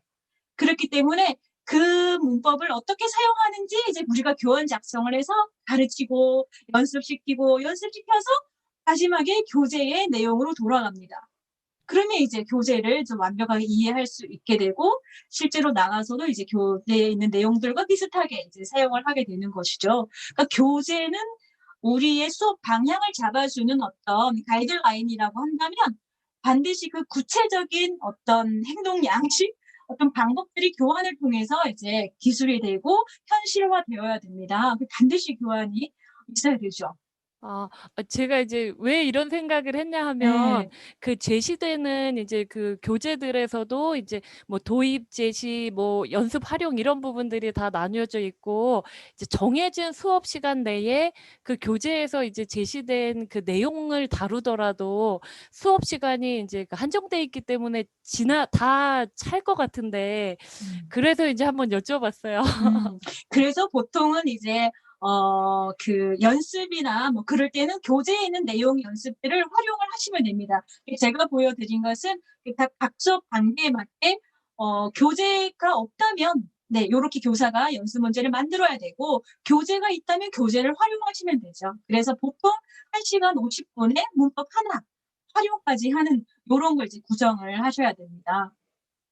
저 네, 하나만 하나만 네. 더 여쭤볼게요. 그 이제 보통 그 이제 교재들을 보면 그 교재가 뭐 1강, 2강, 3강 요렇게 해서 한 40강 정도로 교재 한 권에 이제 한 40강 정도의 주제가 있더라고요. 그런데 이제 제가 이제 알고 있는 기관에서는 일주일에 한 강씩 강의를 해서 이제 40주 동안 이제 요렇게 이제 진행을 하는 걸로 알고 있는데 이게 사실은 어떠신가요? 저희 이 교수님들 입장에서는 이렇게 일주일에 한 강씩 나가는 게 효과적인가요? 아니면 학생들이 언어를 습득할 때 뭐 매일 하는 것이 좋은지 3일에 한 번씩 하는 것이 좋은지 가장 효과적인 건 며칠에 한 번일까요? 이거 교수님, 이거 제가 네. 한 가지 말씀드리고 싶은 게 있는데요. 저희 학생들이 이런 궁금증을 갖는 이유 중에 하나가 교수님들께서 한국교육 실습에 교환 작성을 한다 하면 어학당 기준으로 말씀을 해주시고 실제로 뭐 서울대니 연대니 외대니 그런 어학당이 있는 학교에서 그 학교에서 발간한 교재가 있는 상황에서 1급부터 6급까지 있는 상황 이런 게 우리가 머릿속에 딱 잡혀 있잖아요. 그런데 저희 학교의 선생님들께서는 경험하시는 한국어 교육이 다문화교육센터, 다문화가정지원센터 뭐 이런 데나 사회통합 프로그램 이런 데다 보니까 우리가 알고 있는 지금 프레임이 딱 잡혀 있는 그러니까 월요일부터 금요일까지 아침 9시부터 1시까지 듣기 읽기 쓰기 말하기 하루에 4시간씩을 일주일에 하면 5, 4, 20시간이고 그렇게 10주를 해야 200시간이 되고 그걸 하나의 급이라고 하는데 이런 개념이 조금 교수님께서 이렇게 해주시는 것과 학생들이 이해하는 게 다르다는 걸 먼저 좀 말씀을 드리고 싶어요. 네네. 그럴 수 있죠. 그죠? 저희는 이제 보통 그 대학의 어학당 기간에 그 뭐 200시간 그걸 이제 기준으로 이야기를 하는데 실제로 케이스 바이 케이스이긴 합니다. 그래서 가장 좋은 이제 언어 교육은 많이 노출되면 많이 노출될수록 이제 좋은 건 당연하고 그랬을 때 이제 어학당에서는 이제 매일 일주일에 5번 그리고 4시간씩 그렇게 기준이 잡혀 있지만 하지만 뭐 다문화 우리 사회통합 프로그램도 사실은 그 수업이 다양하게 열려 있어요. 이제 저 같은 경우도 지금 그 사회 통합 홍보 강사로 활동을 하고 있는데 저는 이제 학습자들의 그런 좀 반복적인 학습을 위해서 월, 수, 금 이렇게 일주일에 3일씩 또 3시간씩 이렇게 나누는 선생님들도 있고 토요일에 뭐 10시간, 5시간씩 이렇게 달아서 하시는 분들도 있어요. 그리고 뭐 일주일에 또 이런 외국인 근로자, 노동자들 위해서 또 이렇게 열리는 수업도 있을 수 있고, 그러니까 그게 학습자의 어떤 수업의 어떤 목표라든지 요구나 이런 것들에 따라서 이제 설정하는 게 달라질 수밖에 없을 것 같습니다. 그래서 지금 제가 말씀드린 건 이제 어학당 기준에 보통 하루 4시간, 일주일에 5번 이제 이 정도로 말씀을 드렸는데요. 많으면 이제 많을수록 이제 노출되는 시간이 많으면 많을수록 좋다는 것은 이미 말씀드렸고, 그래서 그 수업의 목표에 맞게 학습자들의 요구에 맞게 이제 수업을 구성을 할 수밖에 없겠죠. 네. 그래서 교재 어학당 같은 경우는 교재가 딱 정해져 있어서 오히려 이제 수업을 좀 쉽게 진행할 수 있는데 이제 다른 기관에서는 이렇게 좀 이제 교사의 어떤 융통성이 많이 발휘가 되어야 되는 그런 부분들이 많을 것 같습니다. 네, 감사합니다. 교수님 하나만 더요. 네. 그 교환 보여주셨을 때 그 연습 문제 이렇게 보니까 3-1부터 4까지 이렇게 제시가 되어 있고 각 문항당 한 5에서 6문항 정도씩 이렇게 이제 구분을 해 놓으셨는데 이제 연습 시간을 이제 15분으로 잡는다고 하면 한 문항당 한 3분 30초 요 정도가 이제 주어지거든요.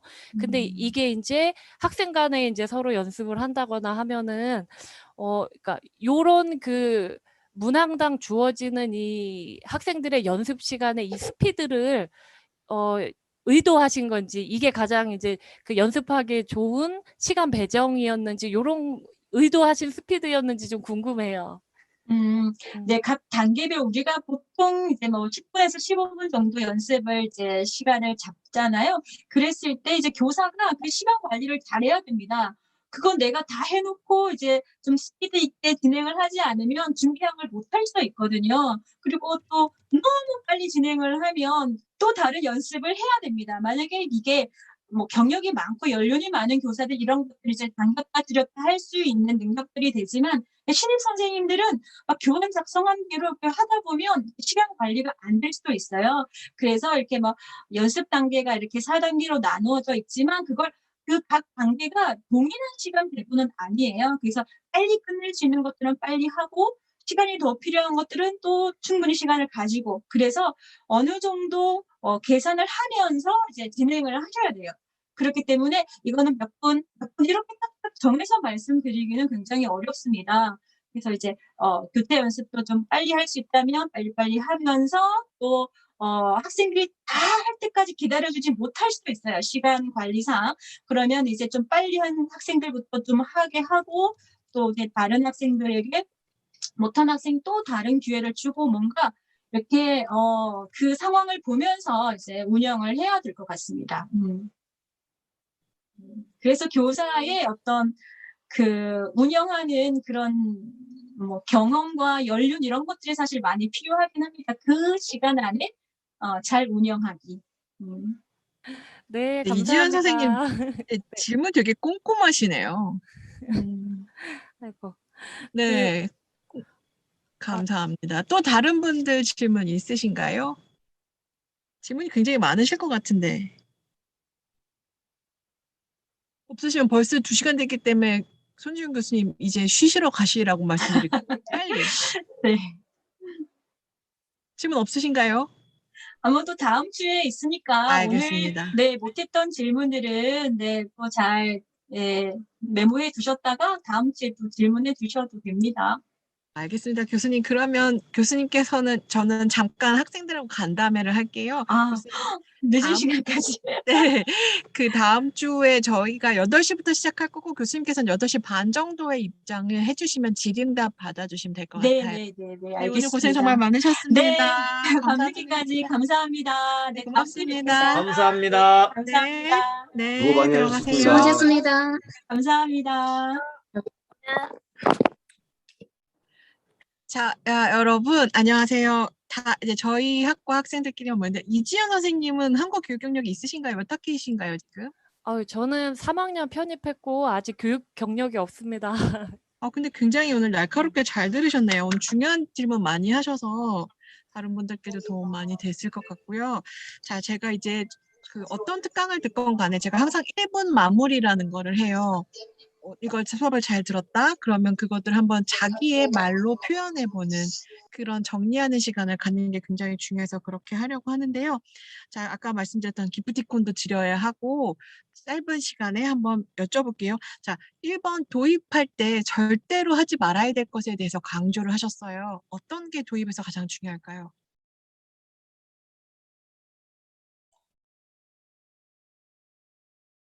네, 기프티콘 목표 문형을 바로 제시해서는 안 된다. 네, 그게 제일 중요합니다. 그러니까 네. 오늘 배워라고 하는 게 그러니까 뭐뭐 하려면 어떻게 해야 돼요인데 오늘 가르쳐 준 게 으려면이라는 표현을 직접 써서 절대 도입하면 안 된다는 거 너무나도 중요한데 선생님들이 이걸 정말 까먹고 계세요. 매번 보면 오늘 을 거예요라고 하면 아까 뭐 을 거예요 내일 뭐뭐 할 거예요라는 게 있었다라고 하면 자 여러분 수업 끝나요. 그럼 뭐 할 거예요라고 이렇게 질문을 한다는 거죠. 절대로 그거 하면 안 된다는 게 도입에서 제일 중요했고요. 또 하나 복습에 대해서 여러분들께 보충 설명드리고 싶은 게 있는데 지난 박진원 선생님 여기 계시지만 저희가 이제 나가서 시강이라는 걸 하게 되죠. 자격증을 취득을 하고 취업을 하기 위해서 시강이라는 걸 하는데 보통 15분 정도에 여러분들이 이 목표 문형을 그 교환을 짜서 가르치시는 게 시강이라고 시범 강의라고 하는데요. 도입할 때 절대 하면 안 되는 것 중에 하나가 복습으로 시작하는 거예요. 근데 오늘은 들으셨으면 아시겠지만 복습으로 지난주에 복습으로 오늘 그 시작을 하셨어요. 제가 자 지난주에 복습하는 걸로 도입하는 게 위험하다고 하는 이유가 뭘까요? 오늘은 괜찮았는데 평소엔 제가 안 된다라고 계속 얘기를 해요. 왜 그랬을까요?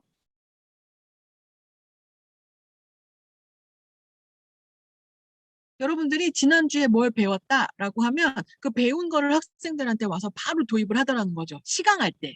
그러니까 나가서 15분짜리 시범 강의할 때 시간이 너무 짧아 죽겠는데 그 와중에 선생님이 지난주에 내가 손유정 선생님 특강을 들었더니 도입을 지난주에 했던 거 복습을 했었죠. 복습을 막 해. 한 2, 3분 동안. 그거 절대 하면 안 된다. 오늘은 괜찮았다. 뭘까요? 뭐지 차이가 있을까요? 시간 소요도 많이 되고 그런 것 같아요. 네. 신준 선생님. 시간 소요요. 그렇죠. 일단 시간도 그런데 더 키포인트가 있어요. 이렇게 하면 안 되는. 오늘은 괜찮지만 평소에는 안 되는. 굉장히 중요한. 왜냐하면 도입은 딱 눈을 끌어야 되는데 우리가 시범 강의를 할 때 틀린 게 있어요. 시간이 없기 때문에 먼저 말씀드린 이거예요. 오늘의 의려면이라는 이 항목은 뭐뭐 하려고 해요? 그러면 어떻게 해야 해요? 그러니까 두 개가 합해진 거죠. 그러니까 지난주에 배웠던 게 뭐뭐 하려고 해요라는 목표 문형이에요. 거기에 오늘 그러면을 붙여서 두 문장을 읽는 거예요. 그러니까 오늘은 반드시 복습을 해야만 하는 도입인 거예요. 오늘은. 왜? 뭐뭐 하려면 하다. 밥을 그러니까 요리를 잘하고 싶어요. 요리를 잘하고 싶어요. 그러면 어떻게 해야 돼요? 라는 거를 두 개의 문장을 읽는 거기 때문에 앞에 문장이 지난주에 배웠어요. 그러면 반드시 지난주에 배웠던 목표 항목에다가 그러면을 붙여서 오늘의 목표 항목을 가야 돼요. 그런데 지난주에는 을게요를 배웠어요. 오늘은 의려면을 할 거예요. 근데 을게요를 들고 와서 복습으로 도입을 하면 절대 안 된다는 거죠. 그러니까 지난주에 배웠던 것이 오늘의 목표 항목과 긴밀하게 연결이 될 때만 복습으로 도입을 하는 거예요. 절대 지난주에 맥락 없이 무언가 배웠는데 끌고 들어오시면 안 된다는 게 도입에서 가장 중요한 내용이에요. 자, 두 번째, 도입 제시를 하는 거예요. 자, 목표 문형을 노출한다라는 표현을 많이 썼어요. 노출한다는 표현이 좀 낯설을 텐데 우리 한국교육에서는 어떤 학습자들의 정보를 노출시킨다, expose 한다고 하는데 계속 노출하는 게 되게 중요해요. 그때 뭐가 중요하다고 그랬는데 오늘? 제시를 할 때는 이렇게 제시를 해야 된다. 목표 문형을 제시해야 돼요. 목표 문형을 어떤 식으로 제시를 해야 될까요? 세 가지를 말씀하셨어요. 제시에서 반드시 들어가야 될 세 가지. 하나. 의미와 형태. 의미죠. 그렇죠. 의미. 네, 의미와 누가 말씀하셨나요? 의미 형태. 신종자 선생님이신가요? 아니, 저는 저요. 네. 의미를 제시하는 게 제일 중요하죠. 그러니까 어떤 의미. 아까 뭐라 그랬어요? 이 의려면은? 목표 항목의 의미와 형태. 그렇죠. 네. 오늘 목표 문형의 의미는 뭐였어요? 뭐뭐 하려면 뭐뭐 해요 좋아요. 해요 좋아요. 의도. 네, 의도. 어떤 의도를 의도. 가지고 있다라고 하는 거를 설명을 해야 된다. 의미를 설명해야 된다. 근데 의미를 설명할 때 절대 어떻게 하지 말라고 그러셨죠? 문법 용어 사용해는 안 된다. 그렇죠. 국어 문법 시간에 배웠던 우리가 더 유식한 표현을 하면 메타 용어라고 하는데 메타 용어라고 하는데 절대로 메타 용어를 써서 뭐 선어말 언니가 어쩌고 뭐 과거 시제가 어떻고 이런 식의 메타 용어 국어 문법 시간에 배웠던 것 같은 용어는 절대로 쓰지 않는다. 의미. 그럼 뭐를 이용해야 된다? 학습자들이 배운 용어를 써야 된다. 학습자들의 용어는 뭐다? 오늘 2급 3가까지 배웠잖아요. 그럼 학습자들의 언어는 뭐예요? 2급 3가예요. 이해되시나요? 학습자 오늘 배우는 문법 항목이 4급이잖아요. 4급의 2과잖아요. 그럼 학습자들의 언어 수준은 뭐예요? 4급의 2과 어저께 배운 것까지가 학습자들의 언어예요. 그러니까 배우지 않은 말로는 학습자들한테 설명하지 않는다. 이게 가장 중요한 교사 발화. 우리가 앞으로 주구장창 쓸 교사 발화를 정제해야 된다. 교사 발화를 정리해야 된다. 그러니까 우리가 앞으로 그러니까 교사 발화를 학습자들 언어 수준에 맞게 바꿔야 된다는 교사 발화 정제 이런 표현을 쓰는데 오늘 5급이다. 5급 3과다. 학습자들의 언어 수준은 5급 3과까지 배웠던 말만 이용해서 그때까지 배웠던 목표 문형과 어휘만을 이용해서 학습자들한테 가르치는 게 제일 중요하다는 거. 그게 의미였어요. 그죠? 그 다음에 의미, 기능. 기능은 뭐예요? 기능은 어떻게 제시해야 돼요? 그러니까 아까 이렇게 말씀을 하셨죠. 아서, 어서 같은 경우에 그러니까 원인, 이유를 나타낼 수도 있지만 순서를 나타낼 수 있잖아요. 내가 슈퍼에 가서 우유를 샀어. 그 두 가지 기능이 있단 말이에요. 그 기능을 동시에 제시하면 안 된다. 오늘 아서, 어서 배웠다. 그럼 뭐만? 아서, 어서만. 두 개 다 가르쳐주고 싶지만 절대 안 된다. 네, 배가 고파서 너무 졸려서 그래서 아서, 어서 이유에 대한 것만 해야지 슈퍼 가서 뭐 샀다라고 가서 했던 순서에 대한 거는 절대로 구입할 수 없다는 거. 그거 오늘 제일 중요하다. 의미, 기능. 또 하나 마지막으로 제시에서 제일 중요한 거 또 하나. 세 번째 의미, 기능 그다음에 형태. 그죠? 형태적 제약이죠. 그러니까 주어가 아까 면서 밥을 먹으면서 TV 봤어요라고 하면 주어가 한 명이어야지. 내가 밥을 먹으면서 이진선 선생님이 공부를 했어요. 이렇게 하면 의면서는 안 되니까 항상 주어가 같아야 된다라는 제약을 보여줘야 된다는 거죠. 아까 이거에 관련해서 우리 북과대님께서 질문을 하셨죠. 그런 거를 언제 해야 되느냐? 그러니까 의미, 기능 설명하고 나서 제약 설명할 때 불규칙까지 설명하고 나서 이렇게 쓰면 안 된다. 그러니까 나는 밥을 먹으면서 엄경자 선생님은 공부를 해요라고 얘기를 하는 거죠. 두 개를 보여주고 이렇게 쓰면 돼요? 안 돼요. 내가 밥을 먹어요? 내가 공부를 해요. 내가 밥을 먹으면서 공부를 해요. 이런 식으로 주어가 하나여야만 된다는 거를 우리가 형태적 제약을 해줘야 되는 거죠. 제시라고 하는 거는 의미, 학습자 말로 의미를 설명한다. 기능, 어떤 기능을 담당하는지 알려준다. 3번, 형태적 제약, 어떤 불규칙이라든지 그런 것들을 잘 설명을 해준다는 게 제시에서 제일 중요한 내용이었어요. 자, 그 다음에 우리가 저거 문제 내볼게요. 교수님께서 아까 연습과 활용이 굉장히 다른데도 불구하고 초보 선생님들께서 이 두 가지를 구분하지 못한다고 했어요. 자, 이 두 가지 차이를 설명해 주세요. 이분께 기프티콘 드리. 연습 단계에서는 이제 교사가 주로 이렇게 주도하에 학생들이 연습을 할 수 있게 하고, 활용 단계에서는 이제 학생들이 주도가 되어서 스스로 많이 활동할 수 있도록 해줘야 된다고 하신 거 아닐까요? 맞아요. 선생님 아주 잘 들으셨어요. 근데 그 말을 선생님 말로 풀어보시겠어요? 그건 교수님 한 말이고요. 그거를 선생님이 아마 받아 적은 것 같고요. 선생님 말로 풀어 설명해 보세요. 통제 연습하고 유의미한 학습. 잠시만요. 제가 소음 좀 제거할게요. 네, 최지원 선생님. 통제 연습하고 유의미 학습. 통제 연습하고 유의미 학습. 선생님, 아니요. 기계적 연습 안에서도 그 연습 안에서도 유의미 연습은 있었어요. 이명미 선생님 계속 켜진다. 이명미 선생님 속어. 네, 최윤환 선생님. 최윤환 선생님 다시 한번 설명해 보세요. 유의미한 거는요. 저기 연습에서도 들어가요. 유의미한 연습은 연습에도 있었어요. 연습과 활용이 달라요. 아까 그 이지연 선생님께서 설명을 잘 해주셨지만 그건 교수님 말이고요. 우리는 그거를 학생이 주도한다, 교사가 주도한다를 선생님 말로 풀어보세요. 학생이 하는 건 서로 단어를 교체하는 문장 교체 연습이라고 생각을 하고, 그 다음에 활용에서는 그 학생끼리 그렇게 유의미한 어떤 학생들 말로 교체가 아닌 학생들의 스스로 말로 질문하고 묻는 것이 유의미한 학습이 아닐까요? 맞아요. 네, 아주 잘하셨는데요. 우리가 이제 헷갈리면 안 되는 게 연습과 활용이 3단계와 4단계에서 연습은요. 전 앞에다 괄호 열고 어떻게 표현을 하냐면 기계적 연습이라는 표현을 써요. 그러니까 이건 교사가 철저하게 준비한 거예요. 아까 통제됐다는 표현 잘 쓰셨고요. 교사가 준비한 거예요. 단어 카드 만들어 사다, 사려면, 가다, 가려면, 먹다, 먹으려면 계속 기계적으로 입에 붙이고 교사가 오늘 준비했던 목표 문형을 계속 설명을 하는 거, 막 입에 붙도록 연습하는 거나 아니면 아까 도입에서 질문했던 것처럼 두 가지 문장으로 저는 숙제를 하려고 해요. 그러면 어떻게 잘할 수 있어요? 그러면 학생이 하나의 문장을 만든다거나. 그러니까 연습은 기계적 연습이에요. 교사가 학생이 입에 붙도록 우리가 통제된 상황이든 유의미한 상황이든 우리가 준비한 말을 하는 거예요. 학생들이 뭐를 하고 싶어 하는지는 유의미한 연습이 나오긴 하지만 사실 그닥 중요하진 않아요. 제가 다 세팅을 해놨기 때문에. 그래서 아까 4단계로 막 연습을 잘라 놓으셨잖아요. 기적 연습. 활용이 그거예요. 활용. 활용이 뭐예요? 이제 다 필요 없어. 자, 나 이거 배웠어. 이걸로 내가 하고 싶은 말이 뭐야? 이거 내 얘기를 할 수 있도록 하는 것. 자, 이제 이 목표를 위해서 네가 하고 싶은 거 다 해봐.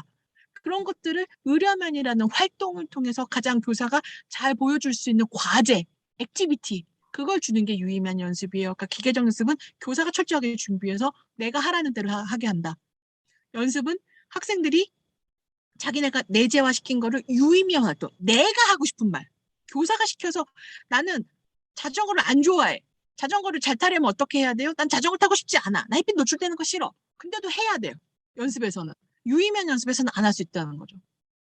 그런 것들을 하는 게 기계적 연습과 유의미한 활동. 그러니까 저는 그 괄호를 붙여서 연습이다라는 말, 아예 입에 그냥 기계적 연습, 4단계 유의미한 활동 이렇게 전 입에 붙었는데 그렇게 하셔야 되는 게 제일 중요하고요. 그 다음에 또 활용에서 교수님께서 이 부분이 너무 중요하다고 하신 게 있어요. 활용에서 뭐가 중요하다고 했을까요? 유창성에서? 네? 유창성. 맞아요. 유창성이죠. 그래서 어떤 유창성이냐면 오류가 막 나와요. 그럼 이제 학생들은 유의미한 활동을 하잖아요. 그러니까 내가 하고 싶은 말이 막 너무 많아. 막 얘기를 해. 근데 교사가 그거 잘못됐어요. 조사 잘못됐어요. 뭐 잘못됐어요. 이렇게 하면 안 된다. 오늘 활용에서 제일 중요한 건 학생들이 이제 입 터진 거예요. 오늘 목표 문장 의뢰면 잘 배웠어요. 난 내가 하고 싶은 얘기 이제 하고 싶은 거예요. 근데 그걸 교사가 자꾸 지적하면 안 된다. 뭐는 지적해야 된다? 목표 문장 의뢰면을 자꾸 의뢰명, 이론명 뭐 이렇게 한다거나. 그러니까 의려면인데 음연으로 한다거나 그 의미가 달라지니까 그런 치명적인 거는 얘기를 해줘야 되지만 나머지는 모아놨다가 따로 얘기를 해주되 그 학생이 유의미한 활동을 자신 있게 하는 데서 자신감을 꺾지 않도록 하는 게 활용에서 중요하다고 말씀하셨어요. 그 다음에 마무리에서 뭐가 중요하다. 어떻게 해야 된다. 절대 뭐 하지 말라고 하신 게 있었어요. 마무리에서 이건 하지 말아라. 이런 거. 그 뭐가 있었어요? 문법 내용을 다시 설명하지 말라고 했습니다. 맞지요. 장숙희 선생님이시죠? 예. 네, 너무 잘하셨습니다. 선생님 맞아요. 그러니까 우리가 마무리는 복습인 줄 안단 말이에요. 그러니까 우리가 제시 때 문법 쫙 적어놨잖아요. 의미, 기능, 제약 막 판서해놨단 말이에요. 그거를 마무리 때 자 여러분 하나하나 다 설명하는 거 절대 하지 말라고 했어요. 자, 그리고 또 학생들이 이렇게 얘기한다 그랬죠. 자, 여러분 공부를 잘하려면 어떻게 해야 돼요? 라고 하면 학생들이 어떻게 대답한다 그랬어요? 열심히 해야 돼요. 라고 후행절만 얘기한다. 근데 우리는 뭐를 해야 된다? 목표 문형. 네, 맞아요. 양유정 선생님께서 지금 막 목소리는 안 들리는데 계속 같이 하고 계신데 너무 감사해요. 양유정 선생님께도 하나 드릴게요. 제가 여기다가 열심히 하시는 분 적어놓고 있어요. 기프티콘 드리려고.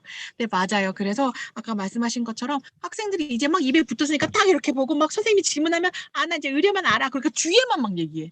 하지만 우리는 목표 문형이라는 게 있기 때문에 이거를 계속 쓰도록 우리가 실제 대화에서는 그렇게 의뢰면 어떻게 해야 돼요? 열심히 해야 돼요. 라고 해서 선행절을 빼지만 이런 마무리에서 목표 문형이 마무리돼야 된다는 걸 꼭 명심해 주셨으면 좋겠다는 거. 그거를 그렇게 하면서 마무리가 됐어요. 그래서 다시 반복하지 않는다. 또 마무리 때 어떤 게 있냐면 시간이 남아. 그러니까 선생님들께서 시간 측정을 잘못하셔가지고 한 5분쯤 남잖아요. 그러면 새로운 거를 뭔가를 아까 내가 이거 안 가르쳐 준 것 중에서 빼먹은 게 있었어.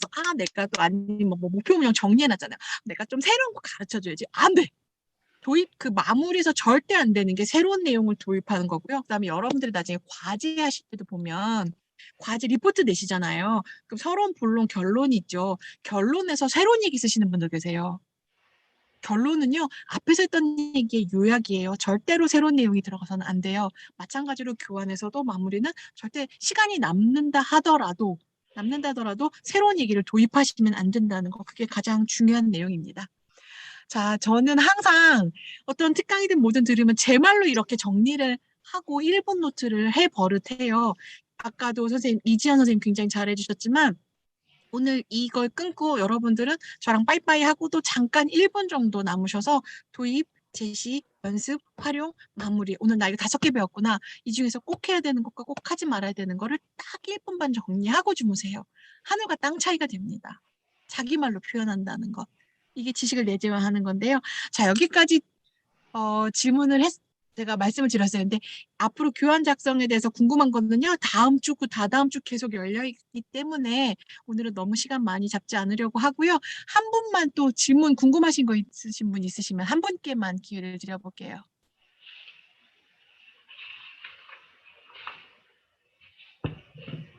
없으신가요? 네, 알겠습니다. 그러면 기프티콘 하신 분들 제가 말씀을 드릴게요. 일단 이지연 선생님, 최진환 선생님, 송완규 선생님, 아까 채팅창에 글 남겨주신 송완규, 권주영, 이영선, 장수키, 양유정, 최윤아 선생님, 아니 최진환 선생님이란 최윤아 선생님, 그 다음에 교수님, 저는 빼고 다른 사람 주세요. 그럴까요? 네네.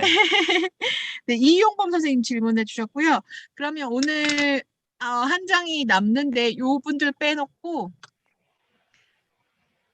다음에 11장을 드릴게요. 오늘 여기까지만 하고 너무 늦어서 그렇게 선생님들 꼭 약속해 주세요. 뭐 하신다고요? 오늘 방송 끊고 1분 노트 정리하는 거 그거 꼭 해주셨으면 좋겠습니다. 장기순 선생님 오늘 늦게까지 계셔주셔서 너무 감사하고요. 오늘 저희 학과 특강은 이래로 130명이 입장한 건 처음인 것 같아요. 네, 이렇게 뜨겁게 방학인데도 불구하고 덥고 코비드로 힘든데도 불구하고 와주셔서 너무 감사드리고요. 오늘 녹화 내용은 사실 교환 부분은 잘라서 할 거고 앞뒤 부분 질의응답한 거는 올려서 한다커 TV에 올리도록 할게요. 저는 다음 주 8시에 다시 뵙도록 하겠습니다. 오늘 너무 고생 많으셨습니다. 네. 수도권 코로나 조심하세요. 네, 절대 감사합니다. 코로나 걸리면 안 됩니다. 네? 알겠습니다. 여기까지 교수님 감사합니다. 네, 네, 감사합니다. 고맙습니다. 들어가십시오. 수고하셨습니다. 감사합니다. 네. 네.